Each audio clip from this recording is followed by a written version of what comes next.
The fault. We believe that all men are created equal. To the magnificent mosaic that is America. From radio beacon to radio beacon. I have a dream today. Change has come to America. Believe it. Knock, knock. Who's there? It's a figment of your imagination. Randi Rhodes Show. Turn up your mind. Rod Rosenstein, the man who oversees the Russia probe, reportedly secretly discussed recording conversations with the president. This is a bombshell. If this New York Times story is true, that the Deputy Attorney General... Rod Rosenstein considered invoking the 25th Amendment to remove the president from office. I have a message for the president tonight. Under zero circumstances should the president fire anybody. These actors tonight, and I have multiple sources confirming this and more information coming. They are hoping and praying that the president does just that. But if you were laying a trap for Donald Trump, this might be exactly how you do it. Before moving forward, the president might ask himself, why do Andy McCabe and the New York Times want me to fire Rod Rosenstein? And why do they want me to do it now rather than a year ago? When your enemies give you political advice, it's worth asking questions like that. If the New York Times reporting is accurate, the president tonight should seriously consider whether Rod Rosenstein should remain on the job. We just cannot have this plotting at the highest levels of the Justice Department against the chief executive of this executive branch. Sweet Jesus. Oh, my God. Happy Monday. Oh, my God. Oh, my God. All right. So, obviously, the strategy this morning with the Rod Rosenstein was to react to the Friday New York Times bombshell that says that Rod Rosenstein at times sarcastically suggested that basically what we have is a president who nominates a sexual predator to the highest court in the land and a deputy attorney general who thinks the president is too insane to run the country. And he gets his advice off of Fox News, a vowel movement away from it, what it does to the news. All right. All right. All right. So the president goes golfing over the weekend.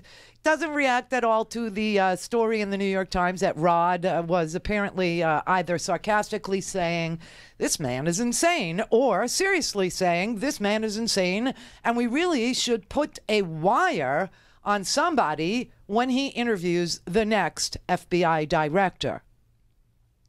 Right? Because he's crazy. So either it's true or it's not true. This thing, we don't know. Rod says it ain't true. The New York Times says, oh, yes, it is. We've got it from people who were in the room. Maybe you sarcastically said it one time, but a couple of times you were dead serious because this guy is bat crap, okay? So the president doesn't react to any of this until after this long-ass weekend. This weekend was really stinking long and not relaxing long. I mean, I just can't even explain to you how freaking wild this weekend was. It was so crazy. And why? Well, there were personal things that were going on in my life that I'm too embarrassed to tell you about. I'll tell you in 36 years. Because that's how violated I felt. But I got to say, that apparently over the weekend, a ton of news stories broke. I don't know what it's like. Friday night is the new Monday. So, the president doesn't say anything about the Friday report in the New York Times until Monday. And then all of a sudden this morning, not really early. I mean, I was up at about 7. It didn't start till about after 10 or something. I forget the timeline, but it was like after 10, there started to be rumors. Rod Rosenstein was fired. Rod Rosenstein is resigning. Which is it? Is he resigning? Is he, being fired? Oh, well, let me tell you the difference. And, we had all these legal experts. Thank you for explaining to me what the difference is. Apparently, if he got fired, that would cause a report to be generated by Bob Mueller. And that report would not only go to the White House and to the acting director, acting deputy director, who would be our Solicitor General, Francisco, Rodriguez? Our Solicitor General, Francisco Rodriguez, right? I want to say Rodriguez. I don't know. Anyway, not only would a report go to him and he would get to decide, but it would also go to the House and the Senate Intelligence Committee chairman or Judiciary? Noel Francisco. Oh, Francisco's his last name. Oh, Noel. Merry Christmas. Your mother really liked the holiday, didn't she? Wow, that's beautiful. But anyway, so the reports would go to the Republicans in the House and the Senate, right? And they would know everything. So it was interesting for a brief moment. But then all of a sudden it hits you. It hits you like a ton of bricks when finally Sarah Huckabee Sanders brings a cleansing moment of clarity. And when you're getting your cleansing moment of clarity from Sarah Huckabee Sanders, you know it's a setup, okay? And that's what this was, okay? Sarah Huckabee Sanders, she tweeted that whatever is going to happen to Rod isn't going to happen until Thursday. Well, it turns out over the weekend that you've got Dr. Ford, Christine Blasey Ford, agreeing. I mean, Grassley is like pressuring this woman and just, boxing her. Here's my ultimatum. I need to know by 10 o'clock Friday night. 10 o'clock Friday night. Close of business, 10 o'clock, something like that. They go, okay, we will testify. Okay, I'll give you till 2:30 Saturday. Okay, we will testify. 10 o'clock Saturday night. Okay, we will testify. But you know what? She'll give her firsthand information to your committee. They don't say exactly how, but they say she will, because they won't say who's doing the interview.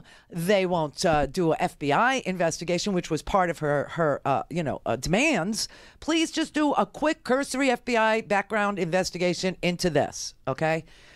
They won't do it, and they won't say who's going to question her. Some of them are too scared to have these 11 aging, seriously conservative, stupid, ignorant of anything women are about men question her aggressively, because it'll look like really stinking bad. So then they're thinking, oh, we'll get a female staffer. No, we'll get a female prosecutor. No, not a prosecutor, because that's going to look too much like a trial. This is a hearing, not a trial. And this isn't if it was a trial, she'd get to bring witnesses, and we can't have that, right? So they don't know what they're doing.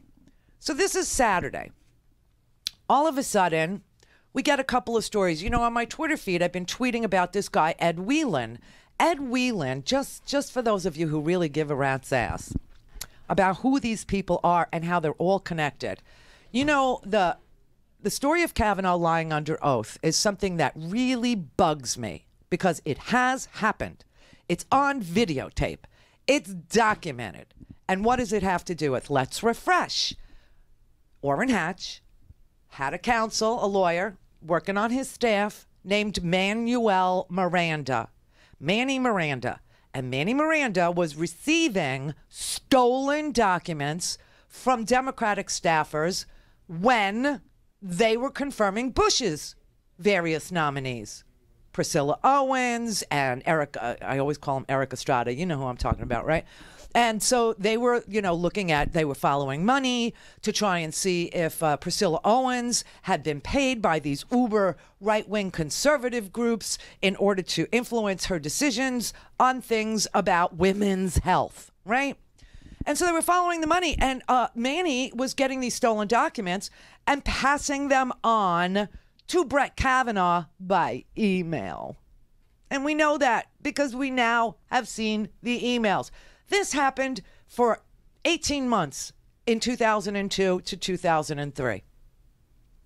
And back then, Kavanaugh was nominated for the D.C. Circuit. That confirmation took 2 long years because he kept denying that he was receiving these memos, and everybody was looking for this email. We finally got the email in 2018, and they tried to hide it. They tried to hide the sausage, right? They tried to hide the, how it was made and that he got the stolen material and all that crap. Well, it turns out they got the emails. The Democrats did. The Republicans saw them too. And they were all coming from Orrin Hatch's staffers. Well, what's really interesting is that over the, last couple of weeks, Orrin Hatch was the first one out the door with this, theory that, something happened to her, but she's got the wrong guy. She's mixed up. This was their trial balloon that they floated, okay? And Orrin was the first person to float it, as you know. Do you think that any of these claims are legitimate? No, I don't. I think this woman, or whoever she is mixed up, but I can't speak for her. All I can say is, no, I don't. I know the judge very, very well. I know how honest he is. I know how straightforward he is. I know how he stands up for what he believes and what's right. And frankly, if you were going to believe anybody, you'd believe him. If you were going to believe anybody, you'd believe him. But he lied under oath to Orrin Hatch. Did Mr. Miranda ever share, reference, or provide you with any documents that appeared to you to have been drafted or prepared by Democratic staff members of the Senate Judiciary Committee? No, I was not aware of that matter ever until I learned of it in the media late last year. Did Mr. Miranda ever share, reference, or provide you with information that you believe or were led to believe was obtained or derived from Democratic files? No. Again, I was not aware of that matter in any way whatsoever. Okay, so that's his testimony in 2004 to Orrin Hatch. Here's Ted Kennedy questioning him about this. The documents that were taken here from the committee, and that you have the familiarity, Miranda documents. And you've indicated that you, in reviewing them, had no understanding or awareness that they had been taken, been stolen. Have you ever gone back now that you are aware of it and seen what decisions you may or might not have taken on the basis of documents that were illegally taken, to see whether you may have made some judgments or decision or reached certain conclusions now that you know that they were not properly taken? Have you ever thought, well, I ought to go back. I might have made some judgments or decisions when I was working for the president, and I ought to take a look at this since you know that these documents now were taken? Have you ever thought about that? Senator, there's a very important premise in your question that I think is incorrect, which is I didn't know about the memos or see the memos that I think you're describing. So I think. Oh, you never saw any of those? No, Senator, that's correct. I never saw any of those. That's correct, Senator. I never saw any of those, right? And then Patrick Leahy in 2018, finally, after all these long years, has the emails that Manny Miranda copied Brett Kavanaugh on. Did Mr. Miranda send you an email asking you why the Leahy people were looking into her financial ties? Priscilla Owens. Is that what this email is? I'm just asking you. Well, can I take a minute to read it? Of course. Okay.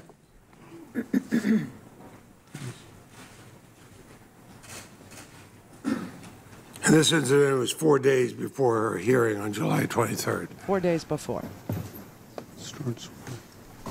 From Manny Miranda to Don Willett to Nathan Sales to Steve Cobell and to Brett M. Kavanaugh. Did I send any of the emails on this chain? I don't think so. You got the documents. I think I'm CC'd. Look at Don McGann's face. Uh-oh. He's been lying. In any event, if he said, why are the Leahy people looking into this? From Manny Miranda. I don't really have a specific recollection of any of this, Senator, but... Oh, he doesn't have a recollection. Well... You had the full text of my letter in your inbox before anything had been said about it publicly. Did you find it at all unusual to receive a draft letter from Democratic senators to each other before any mention of it was made public? To each other. Well, the only thing I said on the email exchange, if I'm looking at it correctly, Senator, was who signed this, which would imply that I thought it was a signed letter. It was sent to you. Were you surprised to get it? I mean, it's obviously a draft. It's got typos and everything else. Were you surprised the draft letter circulated among Democrats ended up in your inbox? In your inbox. But from Mr. Miranda. I think the premise of your question is not accurately describing my apparent recollection or understanding at the time, because I. Oh, that's a lot of words to say. Yeah, everybody does it now. I mean, oh, it's just so we know he lied. Well, what's interesting is Manny Miranda worked for Orrin Hatch. Okay, got that? All right, so now over the weekend, or actually last week, we started seeing this guy on the Twitter. His name is Ed Whelan. And Ed Whelan works for this conservative think tank called, ironically, the Ethics and Public Policy Center. And guess who Ed Whelan used to work for? Orrin Hatch.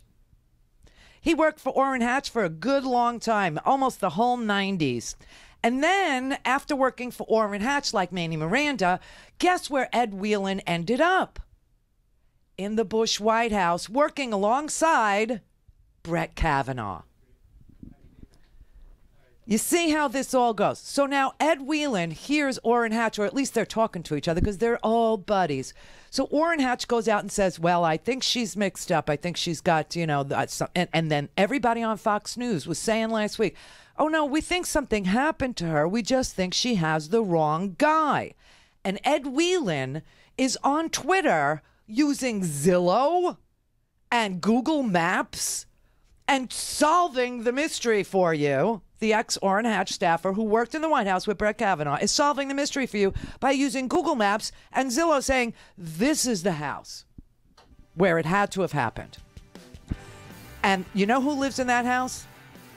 A guy who looks just like Brett Kavanaugh, and accuses that guy that looks like Brett Kavanaugh of being the one who did this to Dr. Ford. Except Dr. Ford is friends with the guy that Ed Whelan fingered. And she said, that man is my friend. I even visited him in the hospital back in the day when he got ill. I don't know what he had, maybe appendicitis. She said, there is no way I would confuse them. Ed Whelan has now apologized, deleted these tweets, and offered to resign from the Ethics and Public Policy Center, this former Orrin Hatch staffer, former White House counsel, who worked beside Kavanaugh, and says, oh, no, I never talked to Kavanaugh, except he did. All things Randi at RandiRhodes.com. Go for launch. Speaking truth to power, the Randi Rhodes Show. So I talked to him on the phone today. And what did he say to you? Well, he didn't do that. And he wasn't at the party. So, there's clearly somebody's mixed up. He said he wasn't at the party that she's referring to? Yeah. And how long did you talk to him for? Oh, it was 10 minutes or so. And was he... Could have been longer. I don't know. Was he upset? Yeah, I'd say he's upset. Mm-hmm. But he handled it well. He's a very strong, decent man. And you believe him? Yeah, I sure do. Do you believe the accusers at all? Or not? Well, I think she's mistaken. I think she's mistaken something, but I don't know. I mean, I don't know her. I don't know her. I think she's mistaken. I think she's mixed up. I think she's got I think she has the wrong guy. And Ed Whelan, who used to work for Orrin Hatch, who worked with Kavanaugh at the White House, and now has been involved in advising Kavanaugh's confirmation effort, and is very close friends with Kavanaugh, and also with Leonard Leo, who is the head of the Federalist Society, who's responsible for really suggesting this guy in the first place. Ed Whelan offers to resign from his position at the Ethics and Public Policy Center for putting out this ridiculous set of tweets that say, oh, I use Zillow and Google Maps, and this is the house, and that's the guy, and he looks just like Brett Kavanaugh. And everybody at Fox News is picking up on this thing, and they are just running with it. And it turns out that an hour and a half before Dr. Christine Blasey Ford's name was revealed, before her story was we knew her story, but we didn't know her name. But before her name was revealed, a White House spokesman knew her name. And it looks like Mr. Whelan was on her LinkedIn page about 90 minutes before her name was made public. So an hour and a half before her name was made public, he knew her name. Now, he swears, I wasn't talking to anybody at the White House. I wasn't talking to Kavanaugh. I didn't talk to anybody at the White House. I didn't talk to McGahn. I didn't talk to Orrin, you know, obviously, that's her name got leaked. So there you have it, you know, and this is just so bizarre. And they are all forming a circle with the mistaken identity strategy. And it was really, they were running with it and running with it and running with it. And they knew who she was. And they were on her LinkedIn page. And Raj Shah knew who she was because he called a number of Trump people to warn them about the upcoming story. Somebody familiar with the calls spoke on the condition of anonymity to the Washington Post and said, yeah, Raj Shah knew her name and that he disclosed Ford's identity to a number of people. Other White House officials, including Don McGahn, also made calls speaking on condition of anonymity. I've been listening to Trump all week. I'm sorry. Whelan did not respond to a request for comment, how he first learned of her identity. But Kavanaugh and his allies have privately discussed mounting a defense that would not question whether or not she believes this happened to her. In fact, they would accept that this happened to her, but instead they would raise doubts that Kavanaugh was the perpetrator. It says, in the wake of Ford's allegations, Kavanaugh told White House officials and Republicans on Capitol Hill. Listen to what I just said. Kavanaugh told White House officials and Republicans on Capitol Hill that it was potentially a case of mistaken identity. And that's when they all started coming out going, she's mixed up, she's mixed up. Well, we think something happened to her. We just don't think he did it. We just don't think he did it. Now, Whelan was a former Supreme Court clerk, just like Kavanaugh was a former Supreme Court clerk. I mean, these guys, they both served at the same time at the Bush White House. Kavanaugh was working in the White House counsel's office. Whelan was the principal deputy assistant attorney general for the Office of Legal Counsel, where all these really strange, decisions were made about the president can torture people and the president can render people and the president can warrantlessly wiretap people, right? Okay, that's who Ed Whelan is. He also worked for the Senate Judiciary Committee, worked for Orrin Hatch. From 1992 to 1995, he was a senior staffer to Senator Orrin G. Hatch. Somebody's mixed up, Hatch said. Somebody's mixed up. So there's that. And then, Ed Whelan just took down all those tweets, offered to resign. And you know what they said to him at the Ethics and Policy Center, the uber conservative? They said, just take a leave of absence. Let this all blow over. So he got to keep his job, even though he's deleted all these tweets saying it was mistaken identity. All right, so there's that story. Okay. And it's all coming from Orrin's law. It's always coming. Manny Miranda worked for Orrin. And Orrin asked the question about Manny Miranda initially. So Manny didn't give you anything, right? No, I didn't even know about it until after I read it in the press. Senator Ted Kennedy says to him in 2004. So, now that you know that these memos were stolen, maybe you would have made a different decision. Based on, these stolen memos. No, Senator, I never saw these stolen memos. Never saw them. Oh, you never saw them? No. And then in 2018, in this confirmation hearing, Leahy says, but those were my emails. And here they are between me and other people on the Judiciary Committee, two senators talking to each other. How'd they end up in your inbox? They were stolen. Leahy actually tells him they were stolen. He goes, well, I didn't know that. I had my recollection is. There's something wrong with the premise of your question, and my recollection doesn't recollect, okay. So there's all this. Okay. So that happens, and then we get the tentative deal on Saturday, okay? We get a tentative deal where Christine Blasey Ford's attorneys say she will testify on Thursday this week.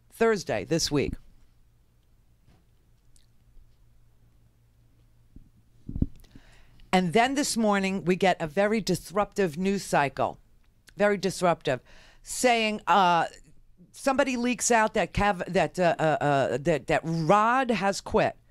And then somebody else leaks out that Rod is being fired.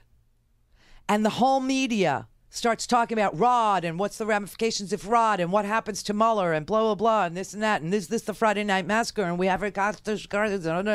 And all of a sudden, Sarah Sanders chimes in. No, it'll happen on Thursday. Then we find out from Gabriel Sherman, who's a really good reporter, that the big idea behind doing this today was to get the press to stop talking about Kavanaugh so much and to change the news cycle and to just talk about Rod Rosenstein to react to Friday's article. Why? Because the New Yorker drops a piece over the weekend. Ronan Farrow and Jane Mayer. And Jane Mayer is known to me. I've known Jane Mayer's reporting for, in fact, when I told you, the truth is a complete defense to anybody that sues you, right? And I told you I got sued by a defense contractor, big-ass defense contractor. And some of the reporting I relied on was hers. And she is accepted by the courts as being a fact-check journalist and that you can rely on the stuff she writes, okay? You can. It's been adjudicated, just so you know. Anyway, Jane Mayer is working with Ronan Farrow over at The New Yorker, and they dropped this article that is so unbelievable about a second woman coming forward. A second woman. That this claim, Christine Blasey Ford says she thinks, she doesn't remember the exact year or time or place, but she remembers what happened. And that's very, very familiar to me.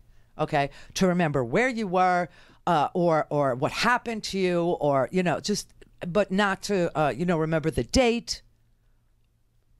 Okay, things like that. So she thinks it happened in 1982. This woman believes that in 1983 or 84, during the school year between 83 and 84, when they were freshmen at Yale. Now Kavanaugh is now 18. He's an adult. And remember, Mazie Hirono asked him about being an adult and did anybody ever accuse you of anything sexually predatory or any? And he said, nope. Okay. But 83, 84, during the year, Kavanaugh was a freshman, and so was this other woman. Her name, and she put her name to it, is Dorothy Ramirez. Dorothy Ramirez is 53 years old today. She attended Yale with Kavanaugh. After she graduated Yale, she was a sociology and psychology major. And after she graduated Yale, she spent her entire career working for an organization that supports victims of domestic violence. So she actually told the story. At first, she was very hesitant to speak. She was scared. And Ronan Farrow was asked why was she hesitant, and he explains it. With us, and thanks for helping us try to understand the reporting here, which is very much part of the pushback against these claims this morning. So let me go right at that first, because in the very second paragraph, I think it is, of this piece, you note that Ramirez was reluctant at first to characterize Kavanaugh and his role, but after 6 days of reassessing her memories and talking to lawyers, she felt confident enough to come forward. So what does that mean, that at first she was reluctant to say this happened this way, but after 6 days of thinking about it, she came forward? So I think it's important to note this is behavior that is not atypical in cases of trauma, in cases that stem from claims many years ago, and in cases that involve heavy drinking, which she readily admitted this was. This is a woman who did not come forward with a press release. Her story was recounted unbeknownst to her, to senators who began looking at this claim, and she was placed at the center of a firestorm. The fact that she took several days to carefully think about whether she wanted to cast herself into this maelstrom is, I think, certainly, an acknowledgement of the fact that there were gaps in her memory, as is so often the case with traumatic memories influenced by alcohol, but also an indication of her extraordinary degree of caution. This is not a woman who appears to be behaving in a way that suggests she has an agenda, that suggests she's making something up. This is a woman who is being very judicious and conservative in how she renders this allegation. All right, so that's Ronan Farrow explaining why she was reluctant and why she came forward. Her name was leaked. Her name was put out there, and senators had her name. So all of a sudden, she's getting all this unwelcome attention, is how she described it, and it prompted some difficult choices for her. And again, she was hesitant to speak publicly because, like Ronan Farrow says right there, she had been drinking at the time of the alleged incident. And in her initial conversations with the New Yorker, she was reluctant to characterize Kavanaugh's role. And then 6 days, she sat with her attorney. And then, they relived it. They got details from her. And then she felt confident enough in her recollections to say that she remembers. And she remembers exactly what happened, and what happened is really pretty vile.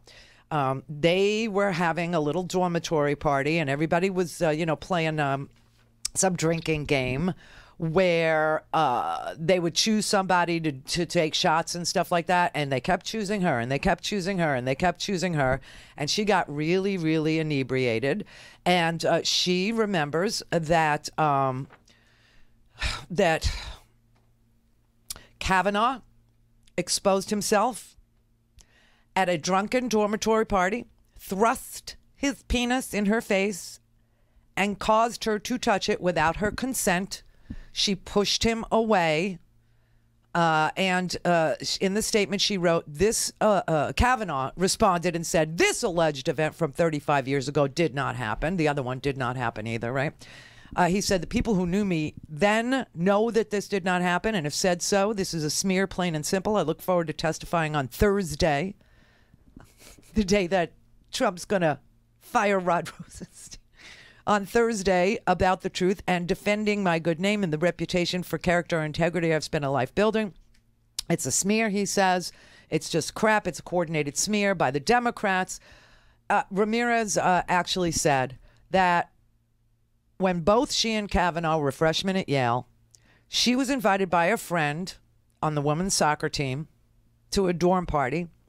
She recalls that the party took place in a suite at Lawrence Hall, which is a part of Yale called the Old Campus. Not that I would know. She said we were sitting in a circle. People would pick who drank. Ramirez was chosen repeatedly, she said, and quickly became inebriated. At one point, she said, a male student pointed a gag plastic penis in her direction. Later, she said she was on the floor, foggy and slurring her words, as that male student and another stood nearby.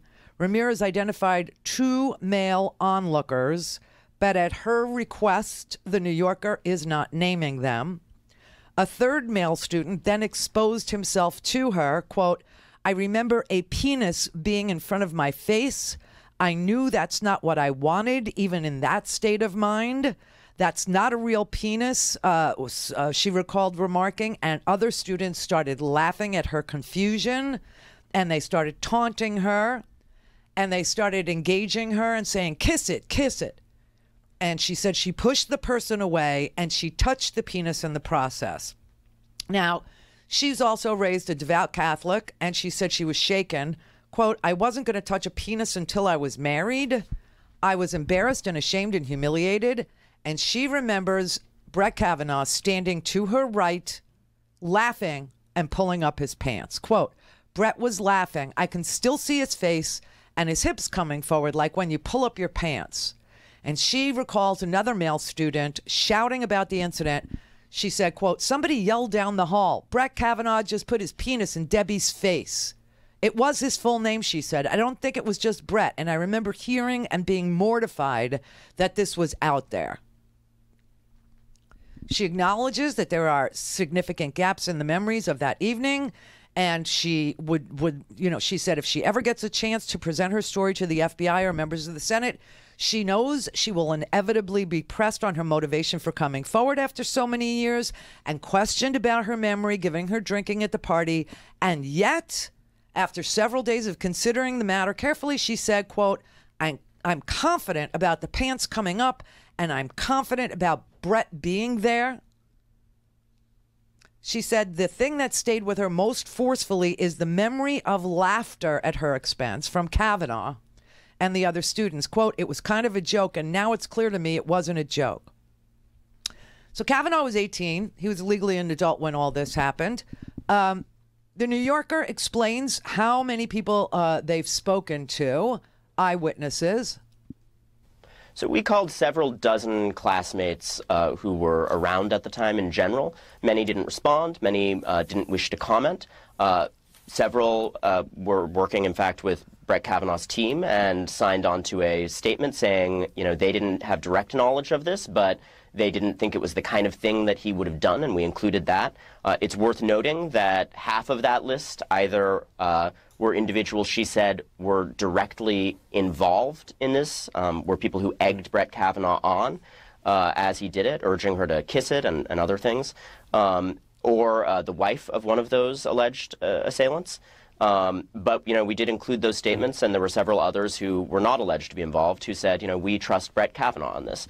No direct accounts from that side. We did receive, however, several direct accounts from people who said they were told right after or saw her describing it right after, and who independently of Ms. Ramirez recounted the same fact pattern about Brett Kavanaugh doing this. That's interesting, and that's something that doesn't always exist when you're dealing with allegations of sexual assault or allegations of sexual battery, correct? I'm glad you make that point, John. This is a fairly high level of evidence for this kind of a case. When you look at the other reporting I've done, for instance, on sexual assault and harassment, the last story Jane Mayer and I did was about a Democratic politician, Eric Schneiderman, the New York Attorney General. And, you know, we used the same caution and standards there. Very often there are not people in the room willing to speak in these cases. In this case, the primary people who were likely to be witnesses are people alleged to have been egging him on and to have been part of this, you know, alleged misconduct against her. Now, we held this to the same careful standard, but I would say that this exceeds the evidentiary basis that we've used in the past in several cases that were found to be very credible ultimately. Okay, so this exceeds the level of evidence that Ronan Farrow and Jane Mayer used when they were making allegations against the Democrat Eric Schneiderman. Now, in this article, a classmate of Ms. Ramirez, who declined to be identified because of the partisan battle, said that a student told him about the incident on the night of the party or in the next day or two. The classmate said that he is, quote, 100% sure that he was told at the time that Kavanaugh was the student who exposed himself to Ramirez. This man independently recalled the same details independently of Deborah Ramirez. He wasn't told her story. They were not talking to each other, and described it exactly the same to Ronan Farrow and to Jane Mayer. He recalled the details that a male student had encouraged Kavanaugh as he exposed himself. So there are others, too.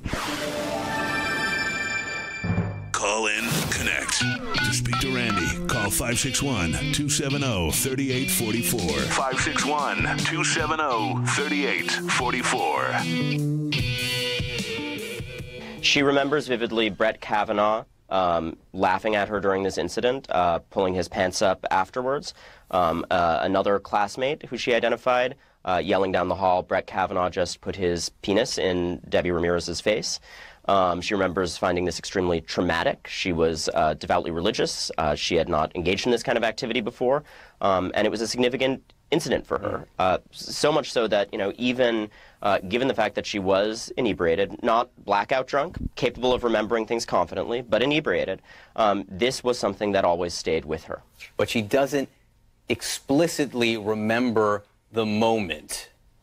Correct, Ronan, that Brett Kavanaugh... She does remember the moment at all. Okay. She does remember the moment as well. She does remember She remembers the moment. She describes it in detail in the piece. I'll leave it to her rendering to describe that. Very good. Right. You should have read the piece. But I've read the piece. And in the piece, she remembers. She remembers exactly what happened. And, you know, another bunch of students independently recall a lot of the same details that Debbie Ramirez told to Jane Mayer and Ronan Farrow separately Independently, they were called and they were asked if they remember this night.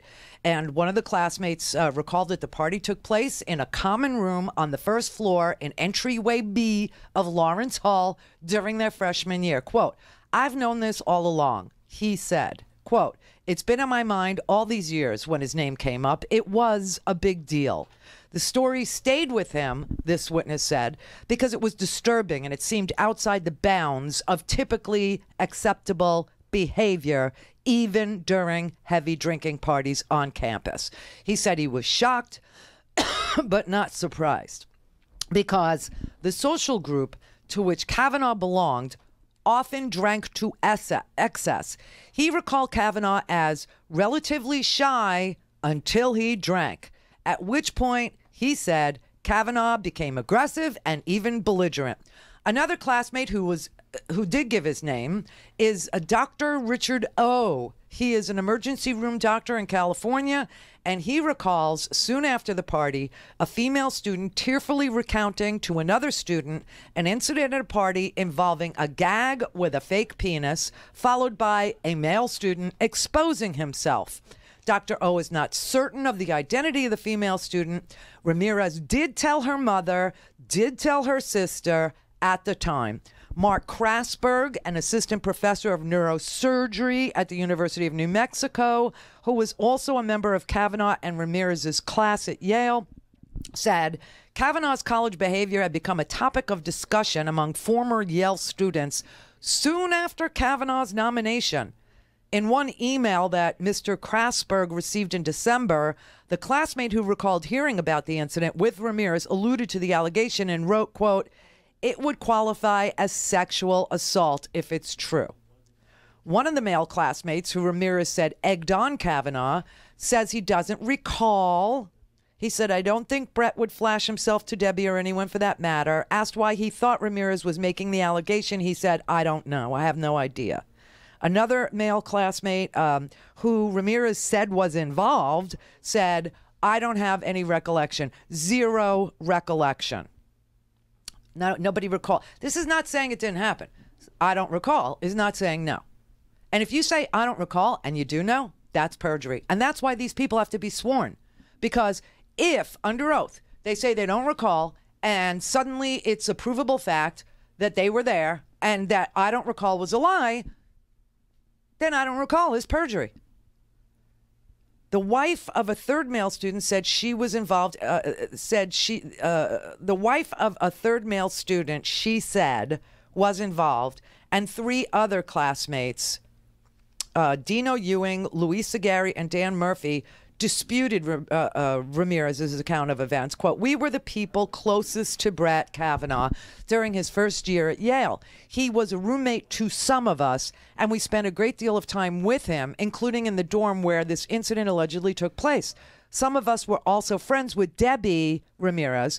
During and after her time at Yale, we could say with confidence that the incident Debbie alleges, if the incident that Debbie alleges ever occurred, we would have seen or heard about it, and we did not. The behavior she describes would be completely out of character for Brett. In addition, some of us knew Debbie long after Yale, and she never described the incident until Brett's Supreme Court nomination was pending. Editors from The New Yorker contacted some of us because we are the people who would know the truth. Except that there's a man named James Roach. James Roach was Brett Kavanaugh's roommate at the time of the alleged incident. He's now the CEO of a software company in San Francisco. And he says, "Debbie and I became close friends shortly after we both arrived at Yale. She stood out as being exceptionally honest and gentle. I cannot imagine her making this up." He said he didn't witness Kavanaugh engage in any sexual misconduct, but he did recall him being, quote, "frequently incoherently drunk." He described Ramirez as a vulnerable outsider. Quote, "It is believable that she was there alone with a wolfy group of guys who thought it was funny to sexually torment a girl like Debbie. Yeah, definitely. It is believable that Kavanaugh was one of them. Yes." Jennifer Klaus similarly said that she considered the allegation plausible, adding, quote, "Debbie's always been very truthful, a very truthful kind, almost to the point of being selfless." A third classmate who Ramirez thought had attended the party said she was not present, The former student who asked not to be named said that she also found Ramirez to be credible. Former students described the atmosphere at Yale at the time with alcohol-fueled parties leading to behavior similar to that as described by Ramirez. Quote, I believe it could have happened, another classmate who knew both Kavanaugh and Ramirez said. Though she was not aware of Kavanaugh being involved in any specific misconduct, she recalled that heavy drinking was routine and Ramirez was sometimes victimized and taunted by male students in Kavanaugh's social circle. They were always like, Debbie's here, and then they'd get into their Lord of the Flies thing, she said. While at Yale, Kavanaugh became a member of the Delta Kappa Epsilon fraternity, Deke House, which several students said was known for its wild and misogynistic parties. He was also a member of an all-male secret society called Truth and Courage, which was popularly known by the nickname that I can't say, but both words rhyme with spit and refer to female body parts. Spit, okay? Ramirez said she continued to socialize with one of the male classmates who had egged Kavanaugh on during a party. She even invited this classmate to her house for Thanksgiving after he told her that he had nowhere to go. She said she remained silent, did not fully confront her memories for years because she blamed herself for drinking too much. Quote, it was a story that was known, but it was a story I was embarrassed about.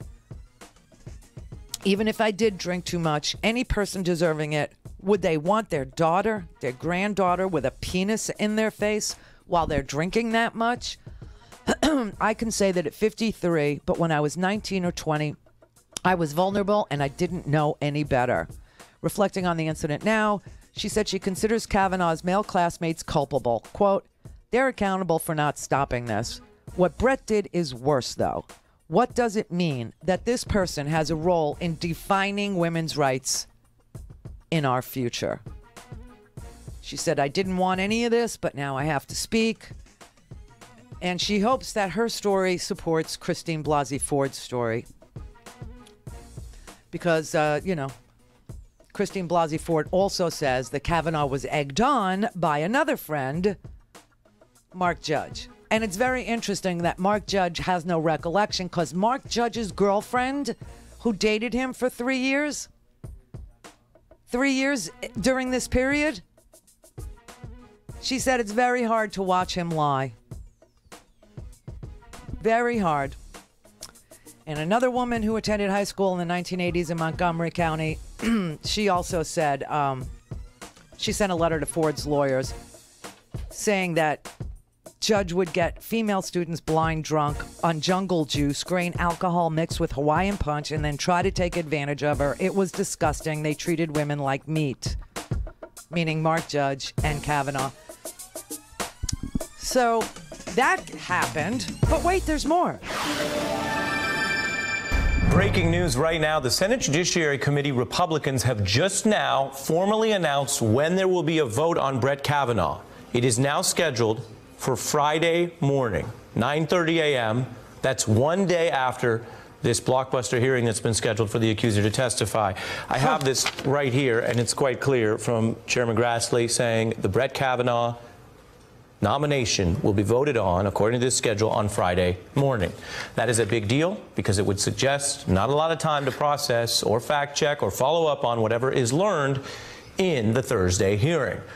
They don't care what is learned during the Thursday hearing. Hello, everybody. Tens of millions of people will be tuning in tomorrow for this charade where a prosecutor whose name we only learned last night, who has no investigation done. There is no investigation that's been conducted. No witnesses have been spoken to, deposed. No evidence has been gathered wherever there possibly could be evidence. And we're going to bring in a prosecutor to question the victim. Oh, my God. And then vote on it early in the morning the next day. This is just so, I cannot, I mean, this is just freaky unbelievable. This is the most disgusting thing I've ever seen the Senate do. And we've seen the Senate do some stuff. We've seen the Senate diminish Anita Hill. We've seen the Senate have a trial to remove Bill Clinton from office based on a parsing of words with regard to his answers, with regard to a consensual affair that he had when he was president. We've seen the Chief Justice of the Supreme Court come in and decorate his robes in golden, bands to make himself, look very important so that they could conduct a trial to remove President Bill Clinton with an investigation that started out as a land deal and ended up with Brett Kavanaugh questioning the president about jerking off into a trash basket. Yeah, that happened. And Ken Starr had to resign after all those years later. Ken Starr went on to be, I forget what his job, at Baylor University, and there was a sex scandal there. And he was asked to leave Baylor University, and now I believe he's the Pepperdine. But it's the same. I mean, it's just so unbelievable. It is just such an amazing thing. And one of the lawyers in these cases, because now we have a third one, Michael Avenatti, promised and delivered as usual. I'm avoiding reading this because it's really upsetting. But there is a sworn declaration under penalty of perjury that has been filed by a woman named Julie Swetnick that Michael Avenatti is representing. And her declaration is hair-raising. It is literally hair-raising. But John Clune, who is an attorney for Deborah Ramirez, who was the second woman, and she got trashed by Donald Trump so hard yesterday. Oh my God, she's got nothing. She was drunk. Yeah, and so was your Supreme Court pick.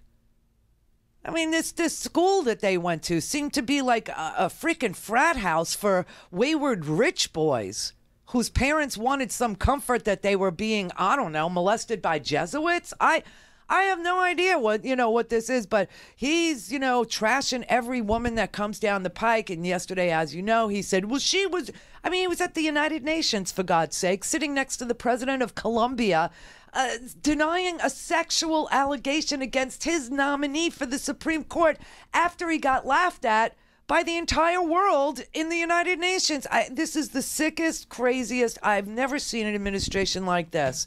He's spewing venom at a woman who says she was sexually assaulted by Trump's Supreme Court pick, and he still found time to get laughed at by the world. I mean, can the world get any crazier? Can it get any worse?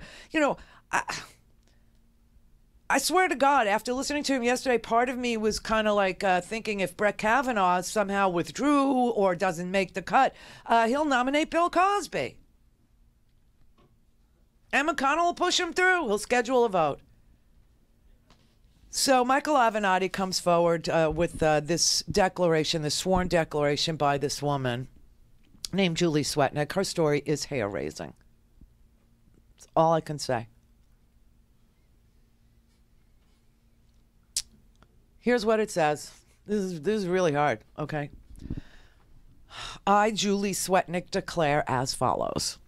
My name is Julie Swetnick. I am a resident of Washington, D.C. I fully understand the seriousness of the statements contained within this declaration.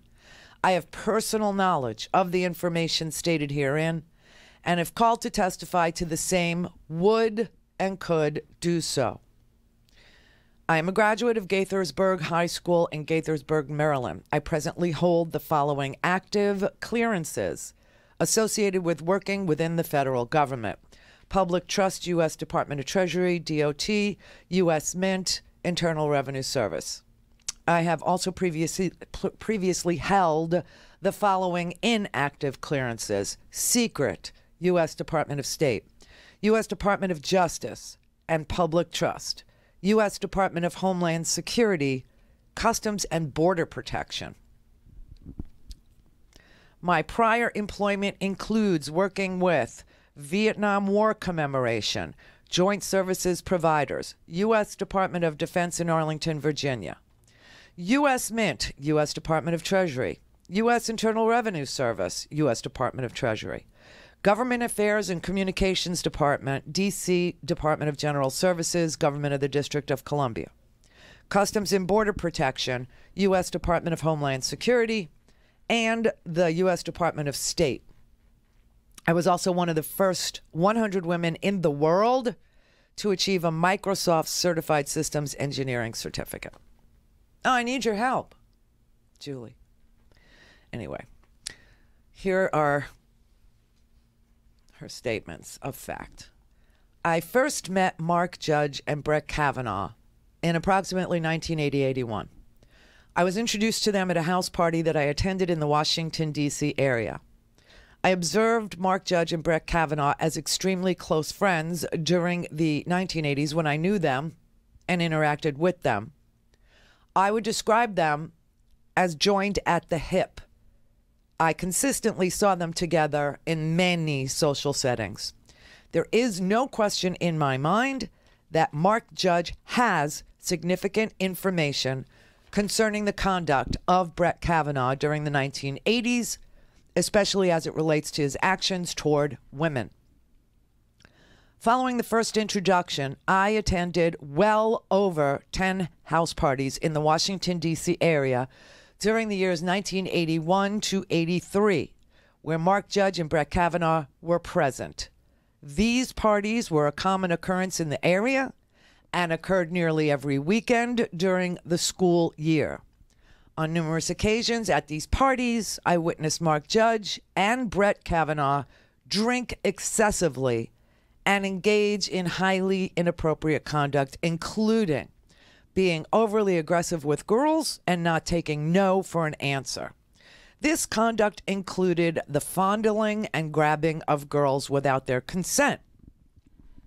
I observed Brett Kavanaugh drink excessively at many of these parties and engage in abusive and physically aggressive behavior toward girls, including pressing girls against him without their consent, grinding against girls, and attempting to remove or shift girls' clothing to expose body parts. You know, he would lift their shirts. I likewise observed him to be verbally abusive towards girls by making crude sexual comments to them that were designed to demean, humiliate, and embarrass them.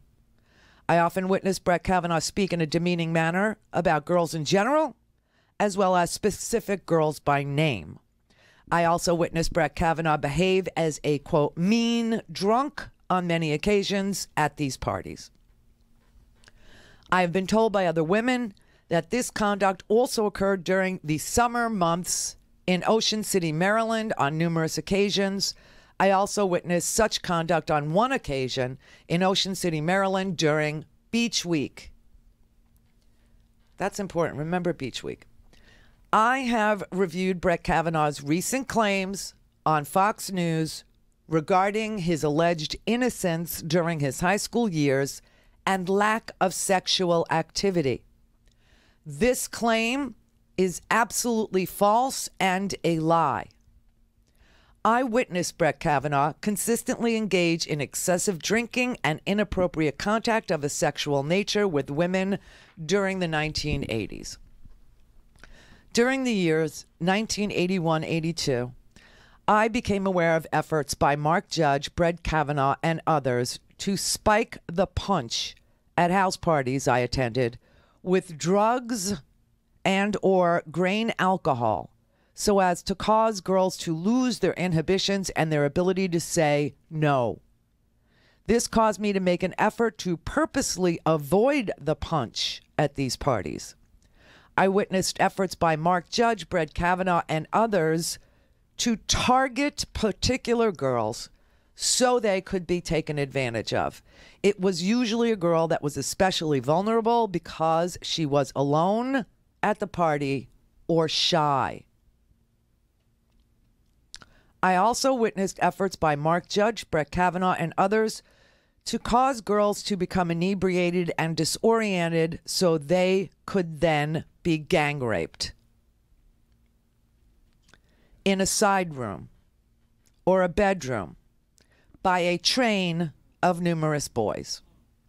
I have a firm recollection of seeing boys lined up outside rooms at many of these parties waiting for their turn with a girl inside the room. These boys included Mark Judge and Brett Kavanaugh. In approximately 1982, I became the victim of one of these gang or train rapes where Mark Judge and Brett Kavanaugh were present. Shortly after the incident, I shared what transpired with at least 2 other people. During the incident, I was incapacitated without my consent and unable to fight off the boys raping me. I believe I was drugged using Quaaludes or something similar placed in what I was drinking. I'm aware of other witnesses that can attest to the truthfulness of each of the statements above. I declare under penalty of perjury and under laws of the United States of America that the foregoing is true and correct. I have executed this declaration on September 25th, 2018.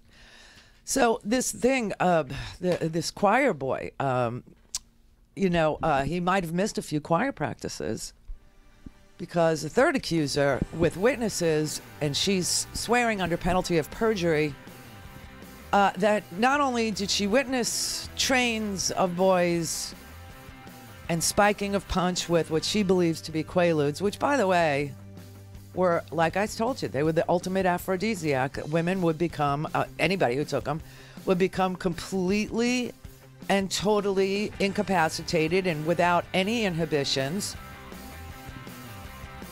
But did anybody doubt that this would happen? The universe mandated this. Trump made it all but inevitable yesterday. Kavanaugh was begging for it when he said he was a virgin in high school, and McConnell saw it coming.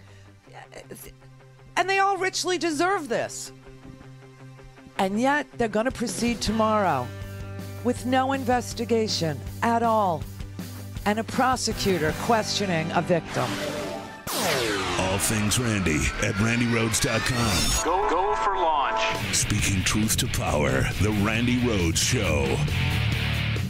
I believe he'll be confirmed, yes. You are, all of you standing here today, all men, everyone on the Judiciary Committee, all men. You don't have women making decisions about Judge Kavanaugh. What message does that send to the American people? We're looking for the truth here.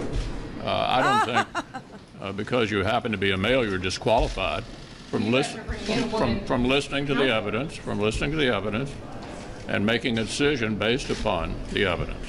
As I said earlier, and I think you already know, we have hired a female assistant to go on staff and to ask these questions in a respectful and professional way. We want this hearing to be handled very professionally, not a political sideshow like you saw the put on by the Democrats when they were questioning Judge Kavanaugh. Senator, do you believe that the women who are accusing Kavanaugh of misconduct are lying? I think we ought to take everyone seriously. We're going to have the hearing on Thursday. That's to give us enough evidence of a way to evaluate the 2 people who could be the only people who apparently know anything about this. Listen to the evidence, evaluate the situation, and then vote.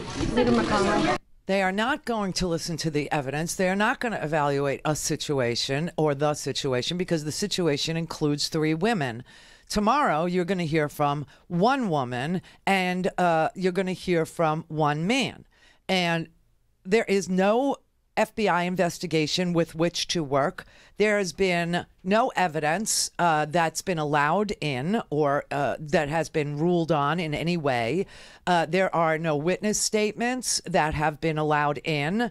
Mark Judge has not been subpoenaed. He's been identified by Christine Blasey Ford as being in the room. He would be a witness, a real witness in the room. He's not been subpoenaed. This is such a kangaroo court. This is a ridiculous thing. I can't even tell you they're going to give this woman 1 day. Watergate hearings lasted for months. 319 televised hours for Watergate. Iran-Contra. That was a joint committee. You had the House Select Committee to investigate covert arms transactions with Iran, and the Senate Selection Committee on secret military assistance to Iran, and the Nicaraguan Opposition Committee. That lasted 41 days. But women, 3 women who have come forward saying that these boys were raping them, that gets maybe 2 hours. That's what they'll devote to it. And they're bringing in a prosecutor. Now, listen, I don't know anything. I found a couple of cases that this prosecutor, settled, with very light sentences for various people. I also found one where she prosecuted a priest and managed to get 111 years in prison for this priest. So, who knows? But what can I tell you?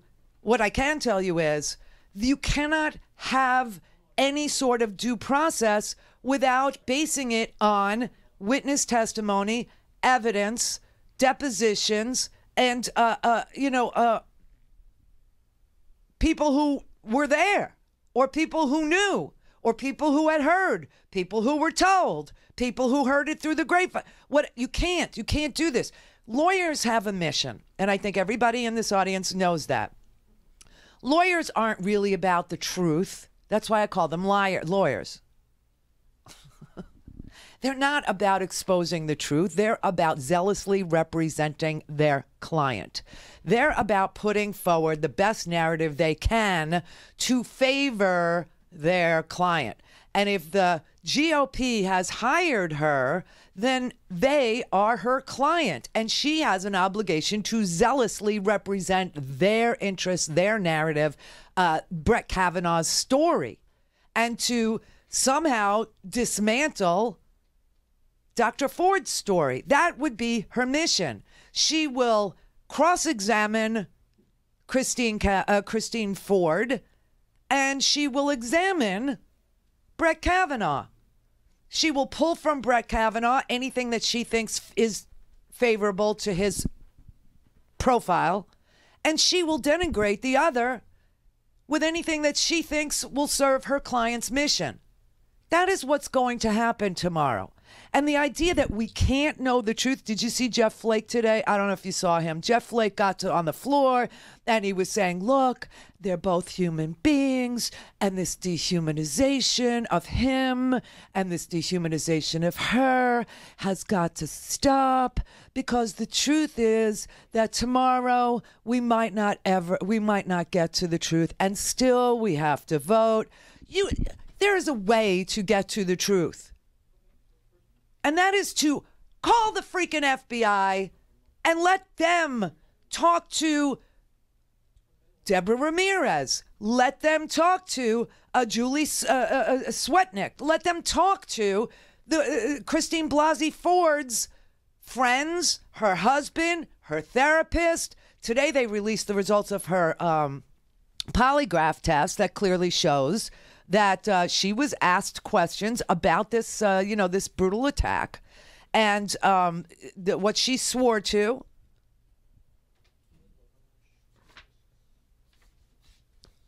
Here's the synopsis. On August 7th, 2018, Christy Blasey reported to the Hilton Hotel, and they give the address in Maryland, for the purpose of undergoing a polygraph examination. The examination was to address whether Blasey was physically assaulted by Brett Kavanaugh while attending a small party in Montgomery County, Maryland. This assault occurred in the 1980s when Blasey was a high school student at Holton Arms School. Accompanying Blasey was attorney Lisa Banks of the firm Katz Marshall Banks. After introductions were made, the examiner left the room so Blasey and attorney Banks could discuss the matter. During this discussion, Blasey provided a written statement to her attorney Banks detailing the events that occurred on the evening of the assault. The statement was provided to this examiner. Blasey stated that the statement was true and correct and signed it in the presence of this examiner, and Banks attesting to its accuracy. A copy of the statement is attached. Blasey was then interviewed in an effort to formulate the relevant questions. During this interview, Blasey described the events that occurred on the night of the assault. She stated she attended a small party at a house where the parents were not home. Those attending the party were drinking beer. Blasey stated that Kavanaugh and his friend Mark became extremely intoxicated. Blasey stated that she had met Kavanaugh before at previous parties, and she briefly dated one of his friends. She stated that Kavanaugh attended Georgetown Preparatory School, and she previously attended parties hosted by students of this school. Blasey remembers another male at this party, PJ, who she described as a very nice person. At some point in the evening, Blasey went upstairs to use the restroom. When she got upstairs, she was pushed into a bedroom by either Kavanaugh or his friend Mark. The bedroom was located across from the bathroom. She was pushed onto a bed, and Kavanaugh got on top of her and attempted to take her clothes off. She stated she expected Kavanaugh was going to rape her. Blasey tried to yell for help, and Kavanaugh put his hand over her mouth. Blasey thought if PJ heard her yelling, he may come and help her. Blasey stated that when Kavanaugh put his hand over her mouth, that this act was the most terrifying for her. She also stated that this act caused the most consequences for her later in her life. Blasey stated that Kavanaugh and Mark were laughing a lot during this assault and seemed to be having a good time. Kavanaugh was having a hard time trying to remove Blasey's clothes because she was wearing a bathing suit underneath them. She stated Mark was laughing and coaxing Kavanaugh on. Blasey recalls making eye contact with Mark and thinking he may help her. Mark continued to encourage Kavanaugh. On a couple of occasions, Mark would come over and jump on the bed. The last time he did this, all three became separated, and Blasey was able to get free and run to the bathroom. She stated she locked herself in the bathroom until she heard Kavanaugh and Mark go downstairs. They asked her, is anything that you just said false? They asked her, did you make up any part of this story? She answered no to both those questions. She had the proper galvanic skin response measured. She had the chart, everything. You know, he attests to the methods that he used, which are standard polygraph methods, and concludes that there is less than a 0.2% chance that she is not telling the truth. But there will be, no witnesses allowed. This PJ person is now a third person who's been named. Mark Judge, obviously in the room. Who names witnesses? Who names people? If they're lying, if they're making up a story, why would you include other people's names? Now, we'll say Brett Kavanaugh's calendar, which Philip Bump actually, went through and put a piece in the Washington Post about today. He's got all over his calendar, party here, party there, beach week, PJ, go with PJ, go to Judges, which is Mark Judges. I mean, this calendar of his that he says is going to exculpate him actually shows that this boy partied every freaking weekend, went to Beach Week, was spending a whole week at Beach Week, hung out with these two boys that she named, and they're on his calendar. So how does this exculpate him? And now you've got Ramirez, her lawyer, John Clune, who was the lawyer. John Clune was the lawyer, a victim advocate against Kobe Bryant. That's who Ramirez's attorney is. He is well known as an advocate for victims of sexual assault, particularly on college campuses. He filed a lawsuit against FSU and a quarterback named Jameis Winston. You know who that is? You do? Well, the girl's name was Erica Kinsman, and she maintained that she was raped by this future Heisman Trophy winner, Jameis Winston. Mm-hmm. She said she met him in a nightclub in December of 2012, and she reported the incident. She went to the authorities. She went to the cops in Tallahassee. And the school officials were notified, too, and they were very reluctant to target a blue-chip football prospect at a powerhouse football program. Quote, "This is a huge college town," the police officer told Erica Kinsman, who recalled the exchange in a 2015 documentary called The Hunting Ground. The police officer told her when she was reporting the rape, quote, "You really should think long and hard if you want to press charges." When the allegation did break out into the mainstream, Kinsman was swallowed up by a 5-alarm media firestorm because the quarterback, Winston, said it was consensual sex, and she started getting death threats. She was watching ESPN bash her credibility on television and watching everybody praise this football guy because that is who they were, they had a vested interest. Like, Trump's got a vested interest in Kavanaugh. Like McConnell's got a vested interest in it. And remember, McConnell didn't want them to pick Kavanaugh. I think now you know why. But now it's his legacy that's on the line, okay? Just like the, FSU, right? Well, in the middle of the chaos, this girl, Erica, reached out to this Colorado lawyer, John Clune, and she asked him for help. And he had become one of the legal system's best-known advocates for victims of sexual assault, particularly on college campuses. And so he had to file lawsuits against FSU and the quarterback. Mr. Winston, the rapist, never faced criminal charges. He went on to play in the NFL, and her civil suits were settled. And now Jameis is actually serving a 3-game suspension this year for an inappropriate exchange with an Uber driver. Oh.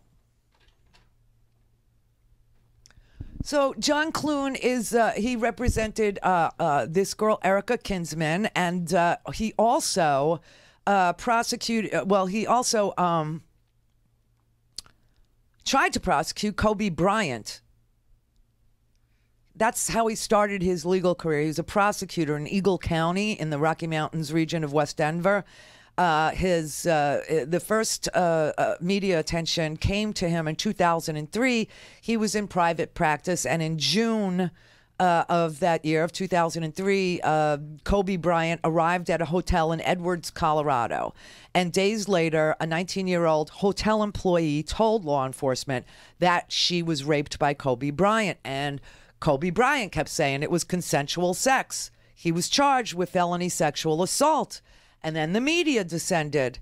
And John Clune signed on to represent the accuser. The Washington Post reported in 2015 that John Clune helped her avoid the frenzy of media attention, fought for her privacy in court, and sued Kobe Bryant because the criminal case against Kobe Bryant fell apart, but he was able to get a civil settlement for a non-disclosed amount of money against Kobe Bryant.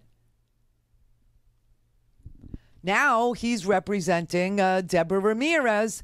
And he was on TV last night and, yesterday saying that he keeps reaching out to the GOP members of the Senate Judiciary Committee and their staffers and that a conference call had been arranged so they could discuss turning over the evidence and the testimony and all these things that Deborah Ramirez says she can offer. And when the conference call actually happened, John Clune, the attorney for Deborah Ramirez, said only the Democrats showed up on this phone call. Here's the problem, Rachel, is they won't talk to us. I mean, the minority party spoke to us for the very first time tonight, and the majority party wouldn't speak to us. So we don't know what they're willing to do. The demand that they keep making of us is give us every piece of information that you have now, and then we can talk about scheduling a phone call. And that's just not, the kind of partisan game playing that, our client deserves. That's not fair to her. Why do you see that as partisan game playing? Just as an attorney, in terms of advising your client here, why is that something that you don't want to do?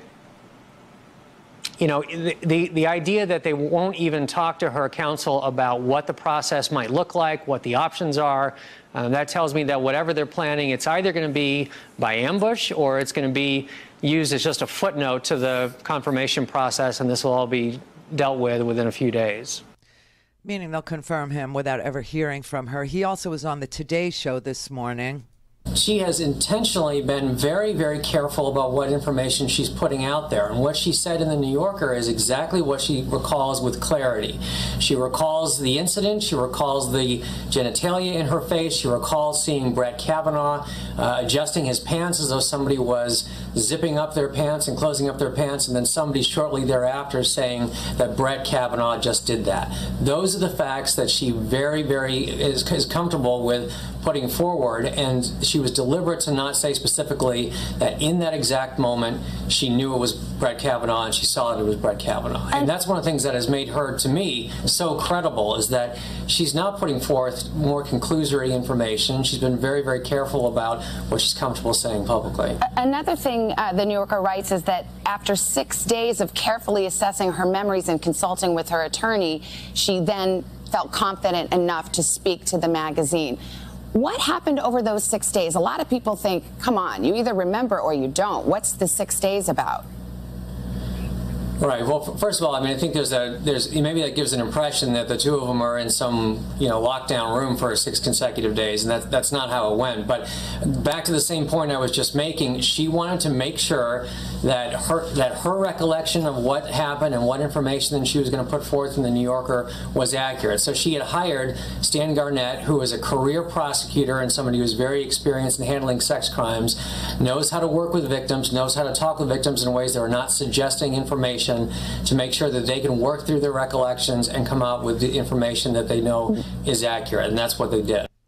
Okay, so this attorney, that's Ramirez's attorney, he's also been involved in a case against Baylor University, as I mentioned. There was a former student at Baylor. She also claimed she was gang raped by 2 football players in 2013. The football coach, Art Briles,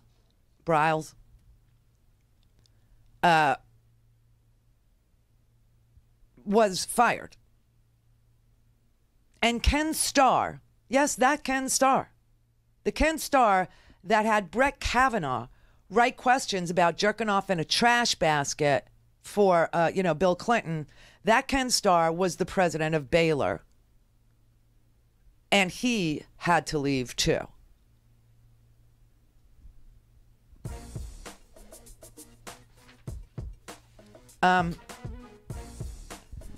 It's like I keep telling you, not everybody does this, but the ones that do stick together and cover for each other, just like bad doctors cover for each other, while most doctors are not bad doctors. Not all attorneys are bad attorneys, but the bad ones cover for each other. In fact, they start law firms where they blackmail each other and they hire each other, and they, like Paul Manafort and Roger Stone.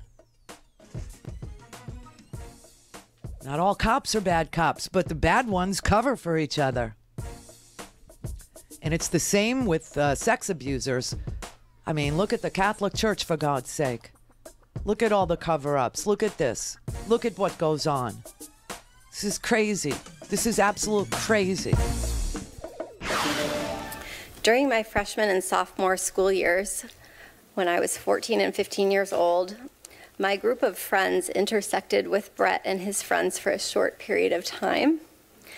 I had been friendly with a classmate of Brett's for a short time during my freshman and sophomore year. And it was through that connection that I attended a number of parties that Brett also attended. We did not know each other well, but I knew him and he knew me. In the summer of 1982, like most summers, I spent most every day at the Columbia Country Club in Chevy Chase, Maryland, swimming and practicing diving. One evening that summer, after a day of diving at the club, I attended a small gathering at a house in the Bethesda area. There were 4 boys I remember specifically being at the house: Brett Kavanaugh, Mark Judge, a boy named PJ, and one other boy whose name I cannot recall. I also remember my friend Leland attending. I do not remember all of the details of how that gathering came together, but like many that summer, it was almost surely a spur-of-the-moment gathering.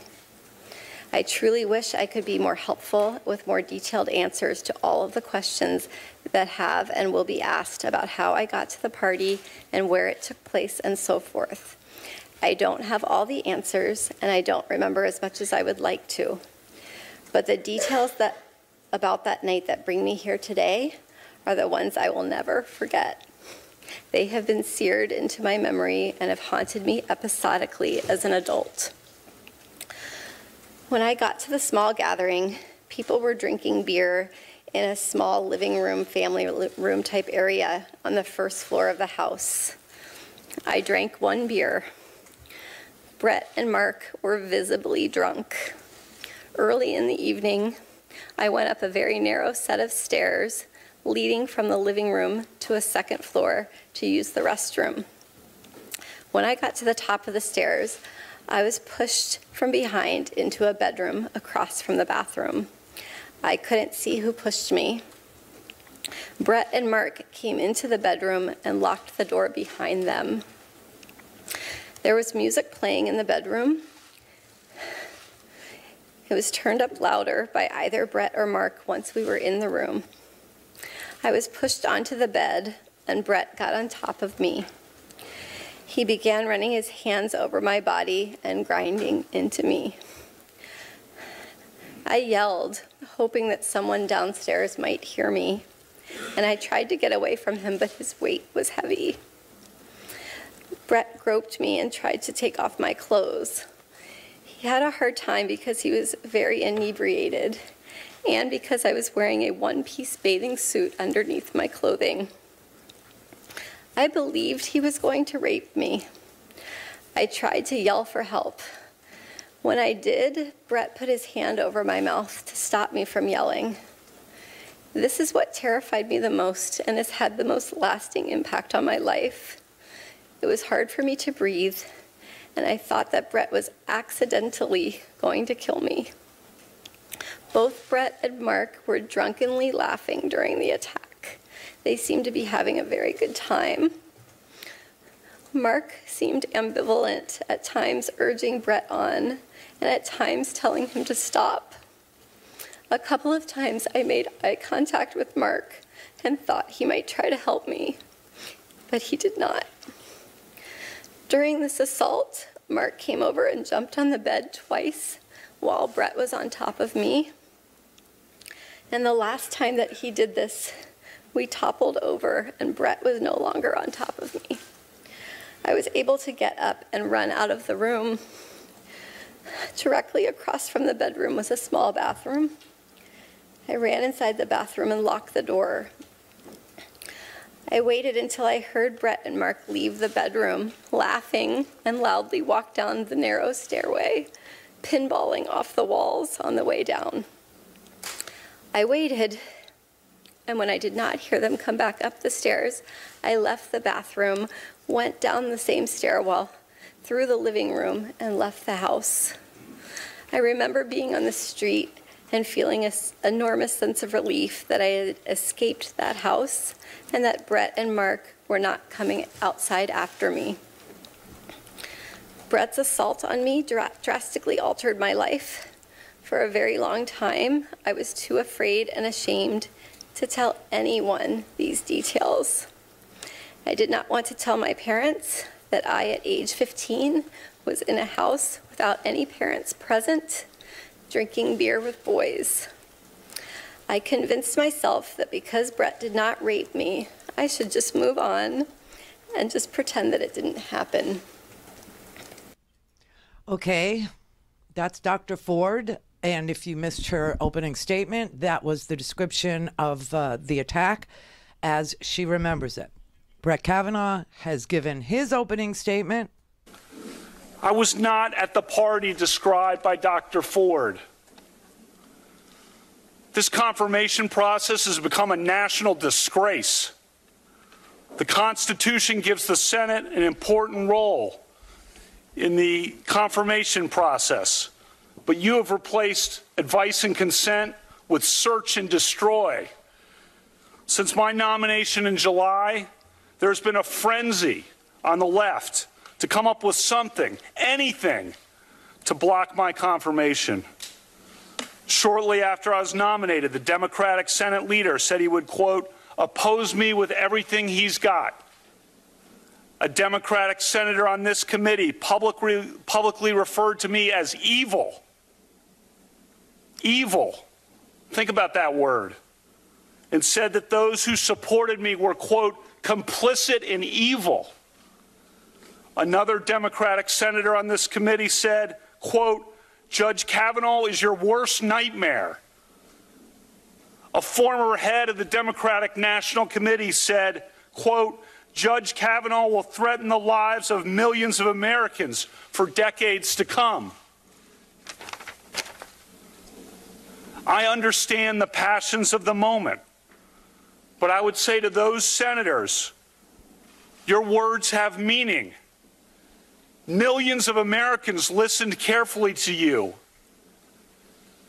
Given comments like those, is it any surprise that people have been willing to do anything, to make any physical threat against my family, to send any violent email to my wife, to make any kind of allegation against me and against my friends, to blow me up and take me down? You sowed the wind. For decades to come, I fear that the whole country will reap the whirlwind. Okay, so she described what happened that night in really gory detail. And he decided that he would show up and blame Democrats for her testimony. He actually went further in his partisanship. The behavior of several of the Democratic members of this committee at my hearing a few weeks ago was an embarrassment. But at least it was just a good old-fashioned attempt at borking. Those efforts didn't work. When I did at least okay enough at the hearings that it looked like I might actually get confirmed, a new tactic was needed. Some of you were lying in wait and had it ready.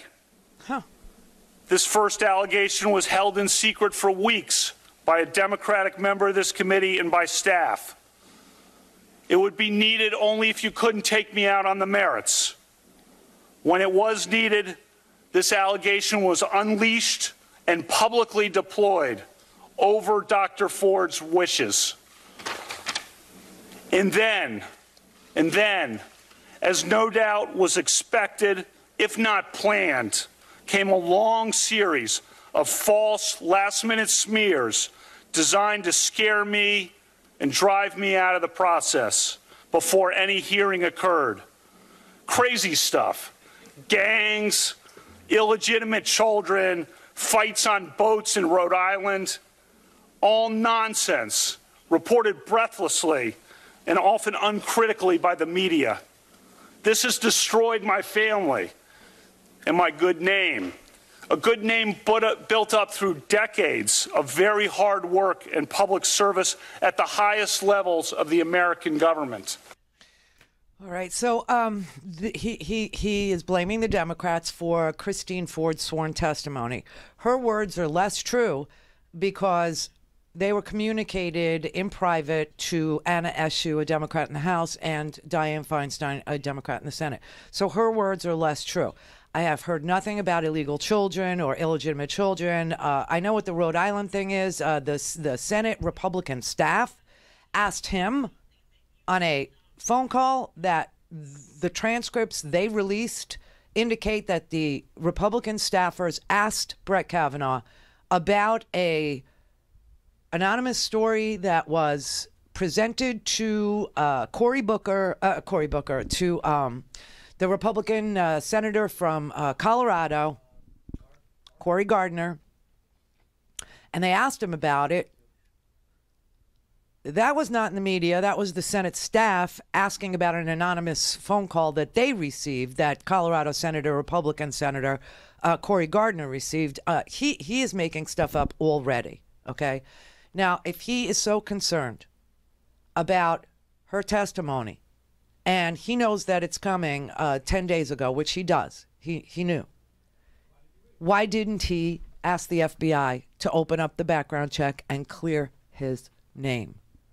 Here is where he gets very threatening. This whole 2-week effort has been a calculated and orchestrated political hit. fueled with apparent pent-up anger about President Trump and the 2016 election. Oh, my God. Fear that has been unfairly stoked about my judicial record. Revenge on behalf of the Clintons.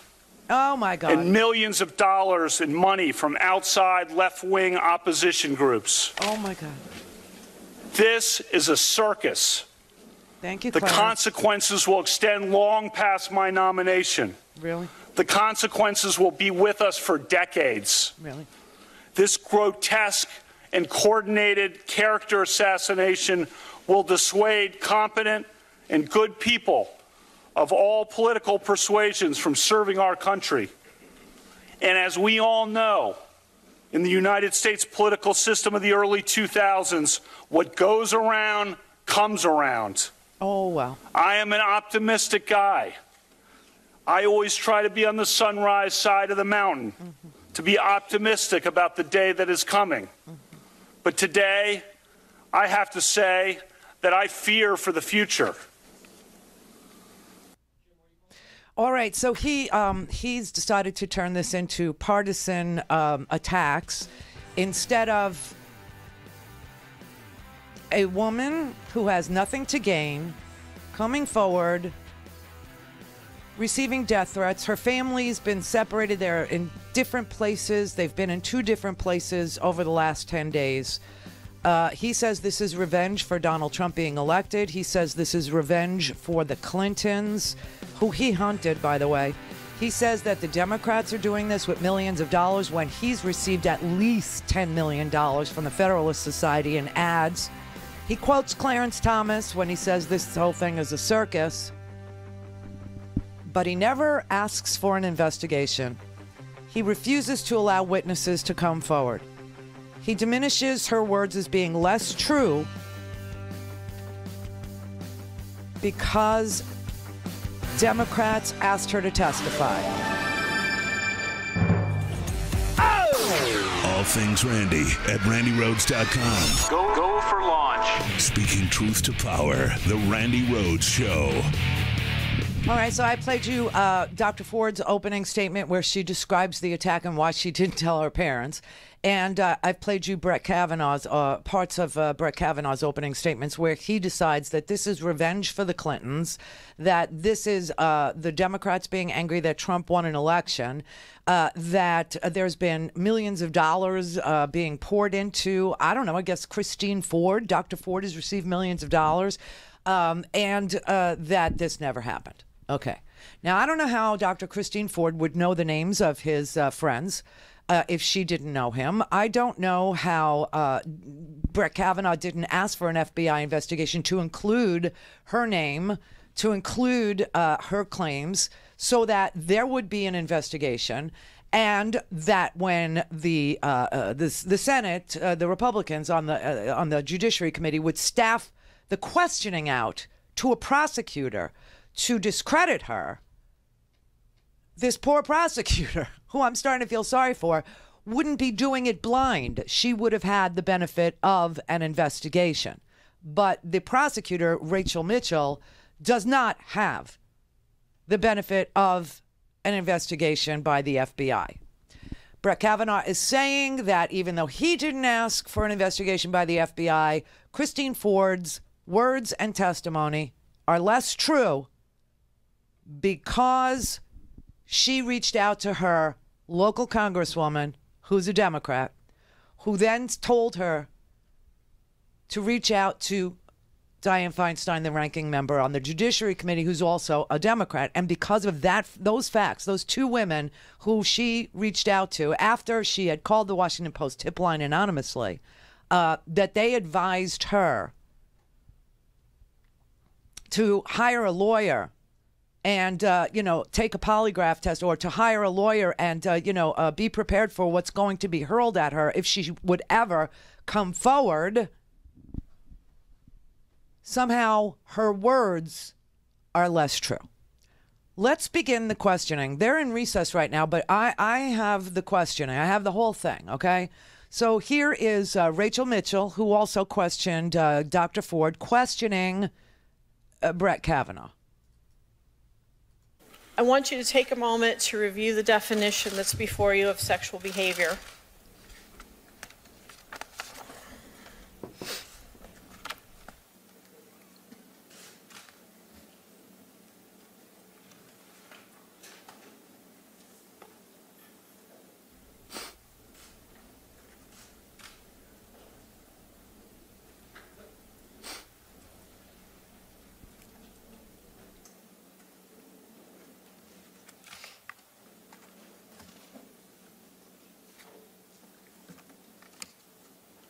Have you had a chance to review it? I have. I may refer back to it if I can. Yes, please. I'd like to point out two specific parts.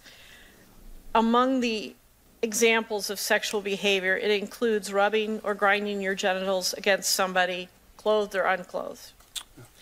And I would also point out that the definition applies whether or not the acts were sexually motivated or, for example, horseplay.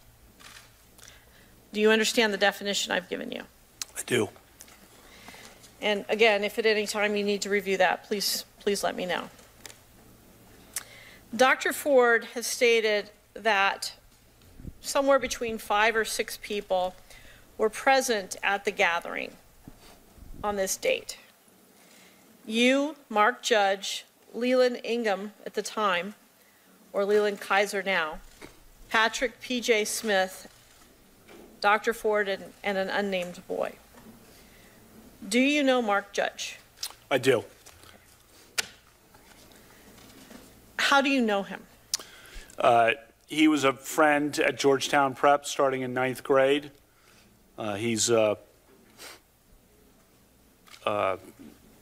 someone we were in our, group of friends. We're a very friendly group in class. You saw the letter that's been sent by my friends from Georgetown Prep.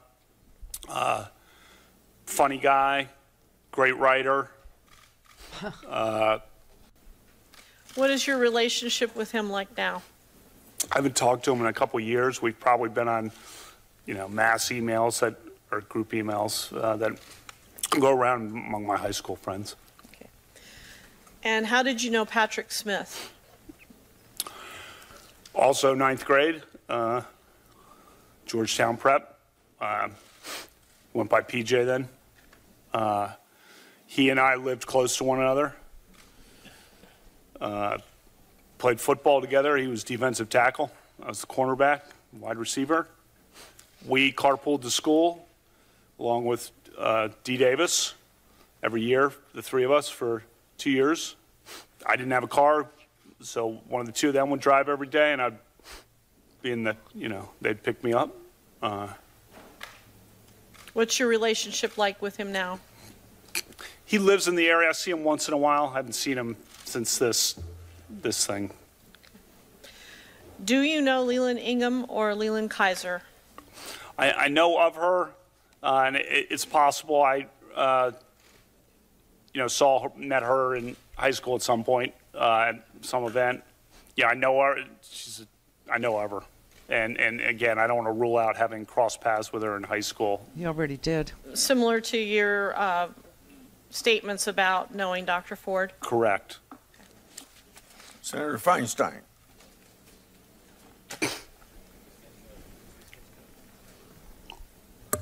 Judge Kavanaugh, it's my understanding that you have denied the allegations by Dr. Ford, Ms. Ramirez, and Ms. Swetnick. Is that correct? Yes. All three of these women have asked the FBI to investigate their claims.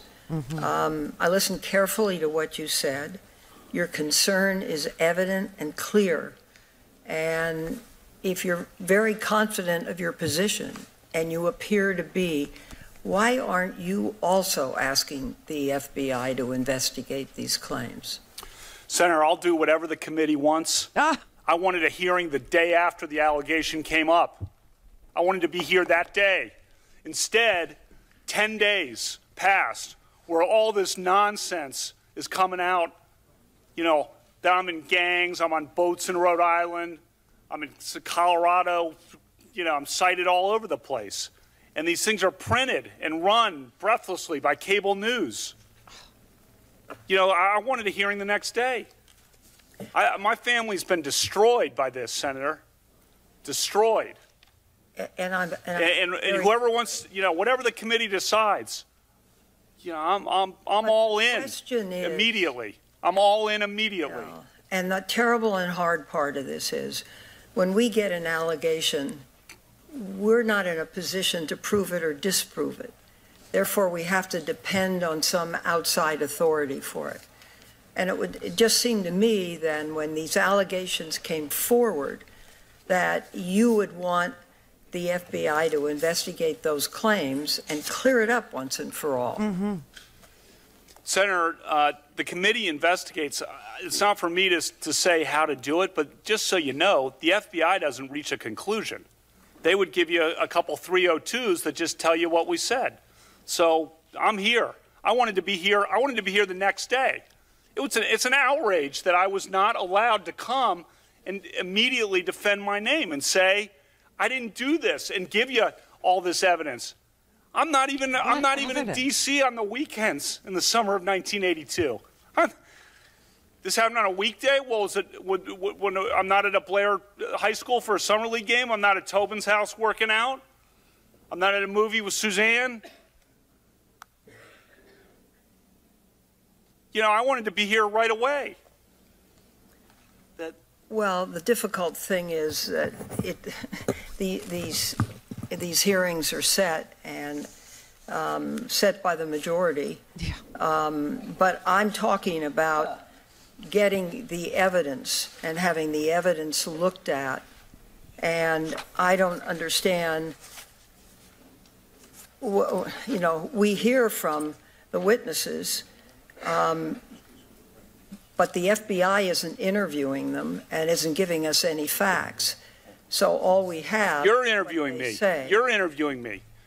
You're doing it, Senator. I'm sorry to interrupt, but you're doing it. There's no conclusions reached. And what you're saying, if I understand it, is that the allegations by Dr. Ford, Ms. Ramirez, and Ms. Swetnick are wrong. Yeah, that is emphatically what I'm saying. Emphatically. The Swetnick thing is a joke. That is a farce. Would you like to say more about it? No. Okay. That's it. Thank you, Mr. Chairman. Ms. Mitchell.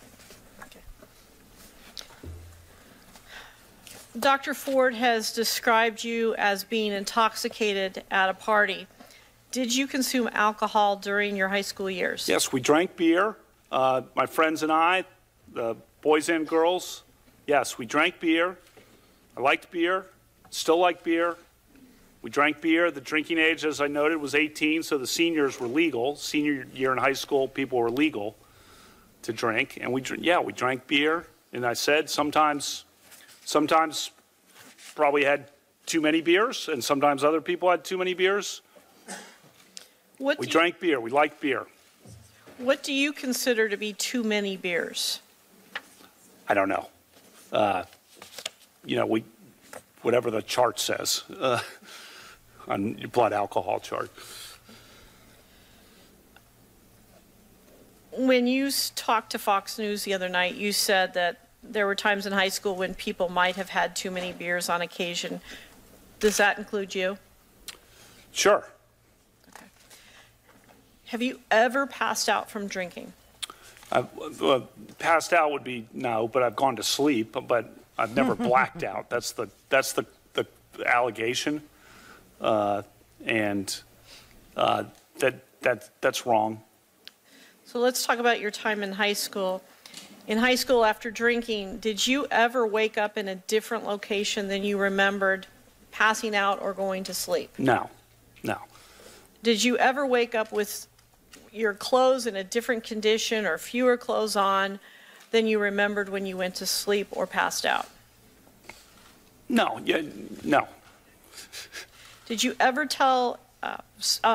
did anyone ever tell you about something that happened in your presence that you didn't remember during a time that you had been drinking?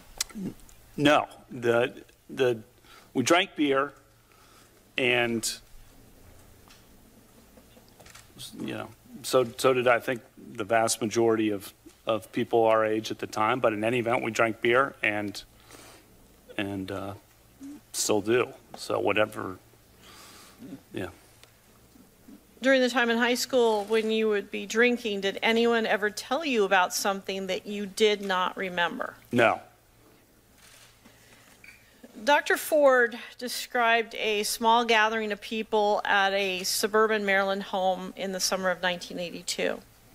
She said that Mark Judge, P.J. Smith, and Leland Ingham also were present, as well as an unknown male, and that the people were drinking to varying degrees. Were you ever at a gathering that fits that description? No, as I've said in my opening statement. Dr. Ford described an incident where she was alone in a room with you and Mark Judge. Have you ever been alone in a room with Dr. Ford and Mark Judge? No. Dr. Ford described an incident where you were grinding your genitals on her. Have you ever ground or rubbed your genitals against Dr. Ford? No. Dr. Ford described an incident where you covered her mouth with your hand. Have you ever covered Dr. Ford's mouth with your hand? No. Dr. Ford described an incident where you tried to remove her clothes. Have you ever tried to remove her clothes? No. Referring back to the definition of sexual behavior that I have given you, have you ever at any time engaged in sexual behavior with Dr. Ford? No. Have you ever engaged in sexual behavior with Dr. Ford, even if it was consensual? No. I want to talk about your calendars. You submitted to the committee copies of the handwritten calendars that you've talked about for the months of May, June, July, and August of 1982.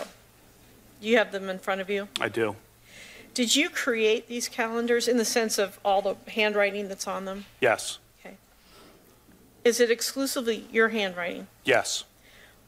When did you make these entries? In 1982. Has anything been changed for those since 1982? No.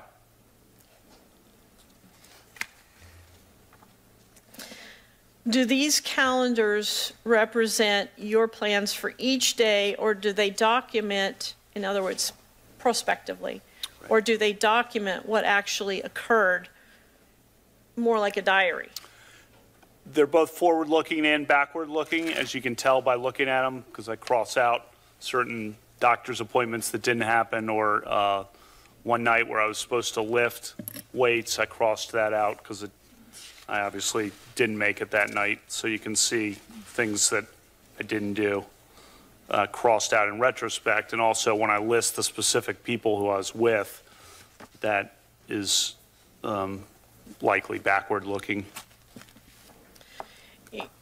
You explained that you kept these calendars because your father started keeping them in 1978, I believe you said. Mm-hmm. That's why you kept them. In other words, you wrote on them, but why did you keep them up until this time?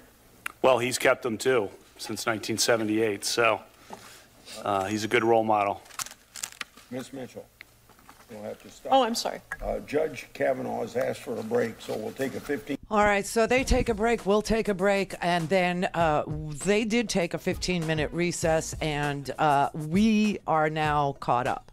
So when we come back, I will play you the next round of questioning, and I believe you will hear from Senator Dick Durbin. I believe you'll hear from Senator Patrick Leahy.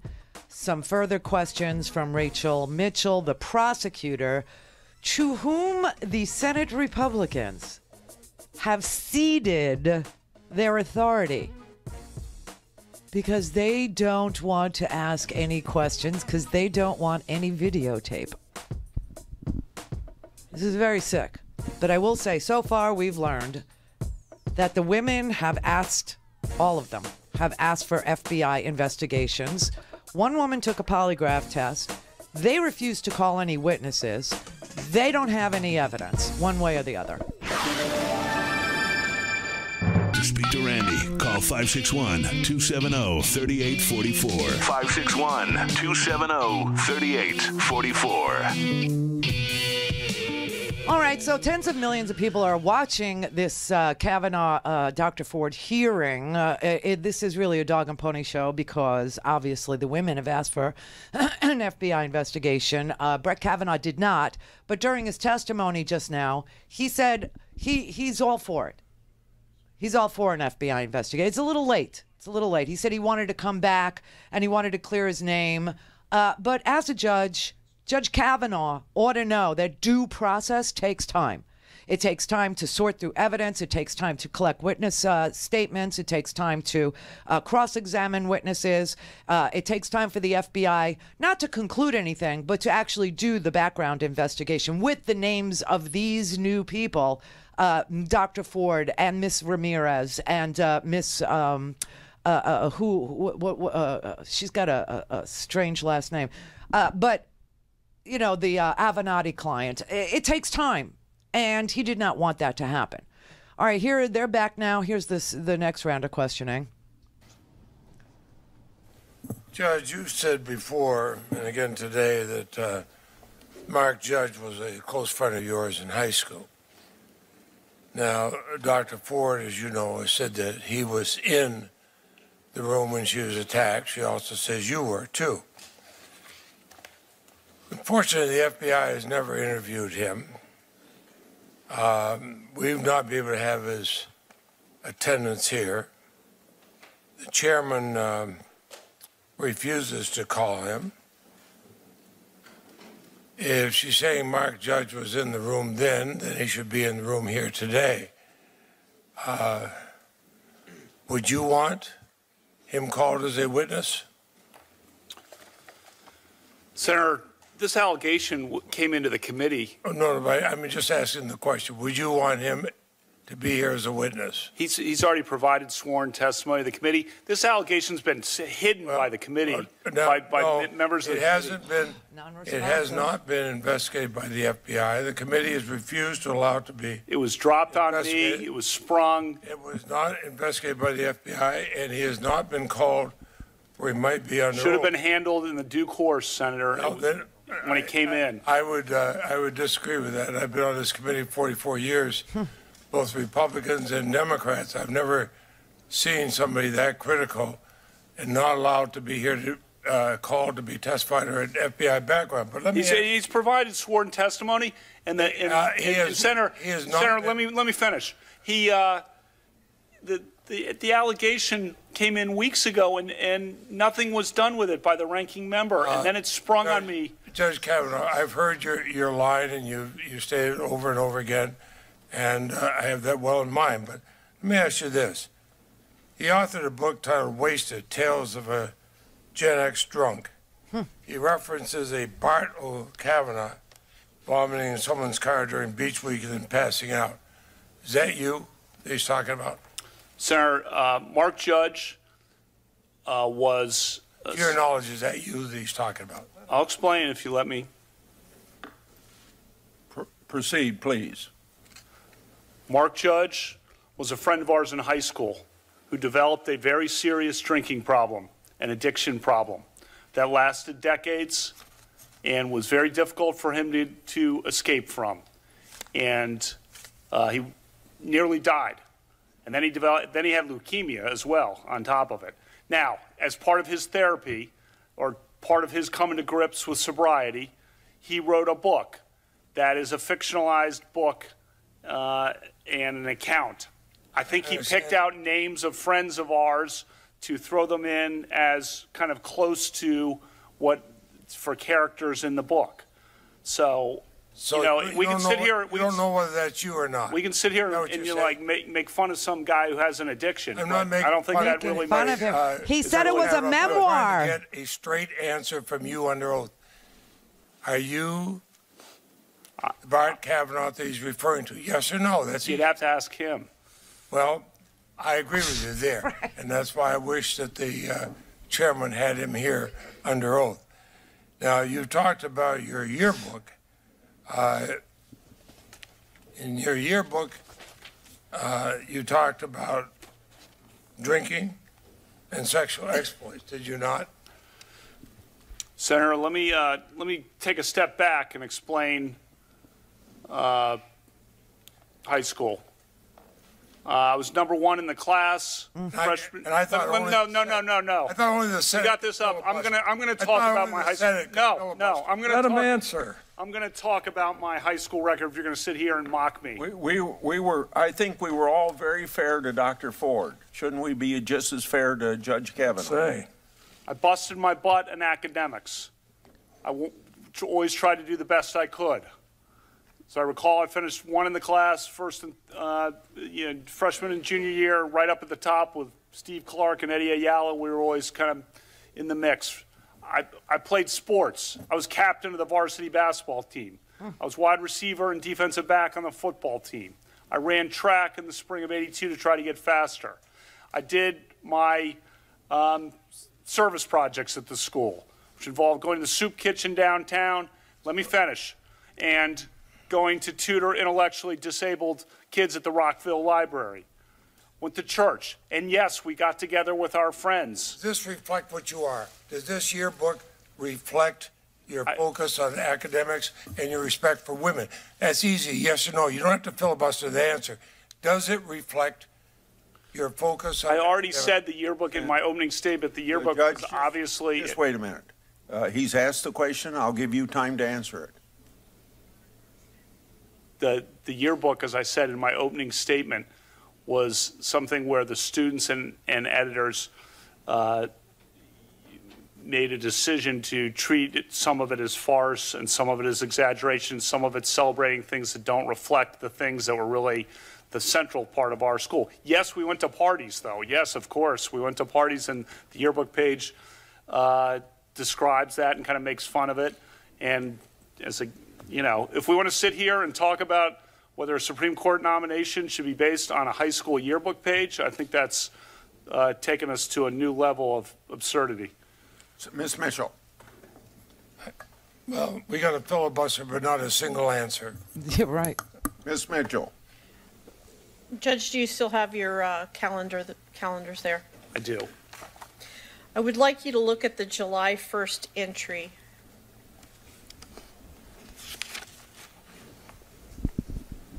Yes. The entry says, and I quote, "Go to Timmy's for skis with Judge, Tom, PJ, Bernie, and Squee." Squee. Okay. It's a nickname. Okay. To what does this refer and to whom? So first says Tobin's House workout. So that's one of the football workouts that we would have that Dr. Finizio would run for guys on the football team during the summer. So we would be there. That's usually 6 to 8 or so, kind of till near dark. And then it looks like we went over to Timmy's. You want to know their last names too? I'm happy to do it. If you could just identify, is Judge Mark Judge? It is. And is PJ Smith? It is. So it's Tim Gaudette, Mark Judge, Tom Kane, PJ Smith, Bernie McCarthy, Chris Garrett. Chris Garrett is Squee? He is. Did you, in your calendar, routinely document social gatherings like house parties or gatherings of friends in your calendar? Yes, it certainly appears that way. That's what I was doing in the summer of 1982, and you can see that reflected on several of the entries. If a gathering like Dr. Ford has described had occurred, would you have documented that? Yes, because I documented everything, those kinds of events, even small get-togethers. August 7th is another good example where I documented a small get-together that summer. So, yes. August 7th. Could you read that? I think that's go to Becky's, Matt, Denise, Lori, Jenny.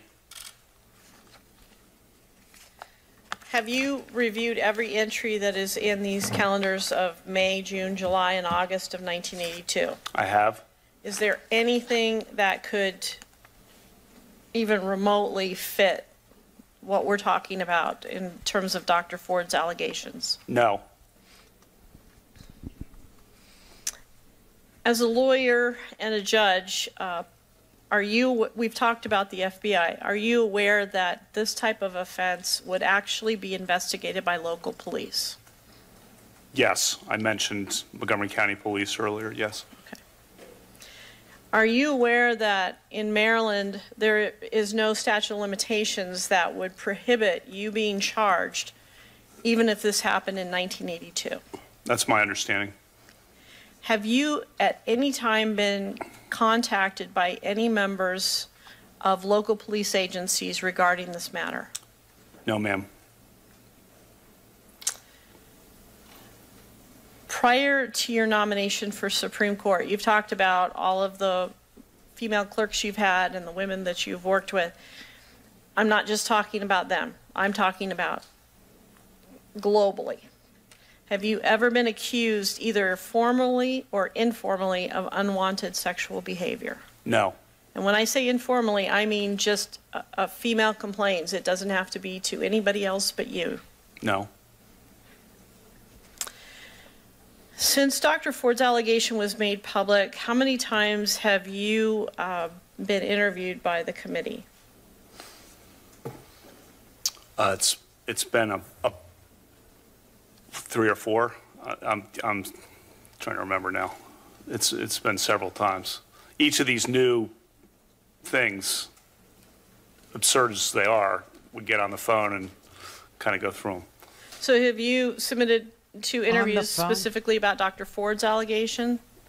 Yes. And what about Deborah Ramirez's allegation that Yes. you waved your penis in front of her? Yes. What about Julie Swetnick's allegation that you repeatedly engaged in drugging and gang raping or allowing women to be gang raped? Yes. Yes, I've been interviewed about it. Were your answers to my questions today consistent with the answers that you gave to the committee in these various interviews? Yes, ma'am. Okay. Let's see, I'm out of time. Senator Durbin. Thank you, Mr. Chairman. All right, so here's what we're going to do. We're going to pause it right here because there's only a minute and a half left before we have to go to the top of the hour break. And when we come back, we will hear Senator Dick Durbin's questions for Brett Kavanaugh. Not that he answers any of the Democrats' questions. The question that Patrick Leahy asked was a simple one. Would you want Mark Judge to come here and testify? Would you want an FBI investigation? Would you want witnesses brought on your behalf? Also, I have to tell you that I have the calendars here, too. And when the prosecutor here, who the Republicans are ceding their authority to, Rachel Mitchell, was referring to this July 1st entry in his calendar where he goes to Tubin's house for a workout and go to Timmy's for skis with Judge, Tom, PJ, Bernie, and Squee. Skis, I doubt, in the middle of July in Maryland meant mountainside activity. It meant beers. She also skipped over the entire week of June 7th to June 12th, which was Beach Week, which is when some of these women are saying they were aware of his being drunk to the point of vomiting and falling down and belligerent, etc., etc. She skipped over all of that. And she skipped a lot of the Mark Judge entries on this calendar. I don't know exactly what her MO is or what she's trying to show or not show by doing it this way. But remember, a lawyer for the Republican Party is not there for the truth. She is there to present her client, which is Brett Kavanaugh, in the best possible light. That's her job.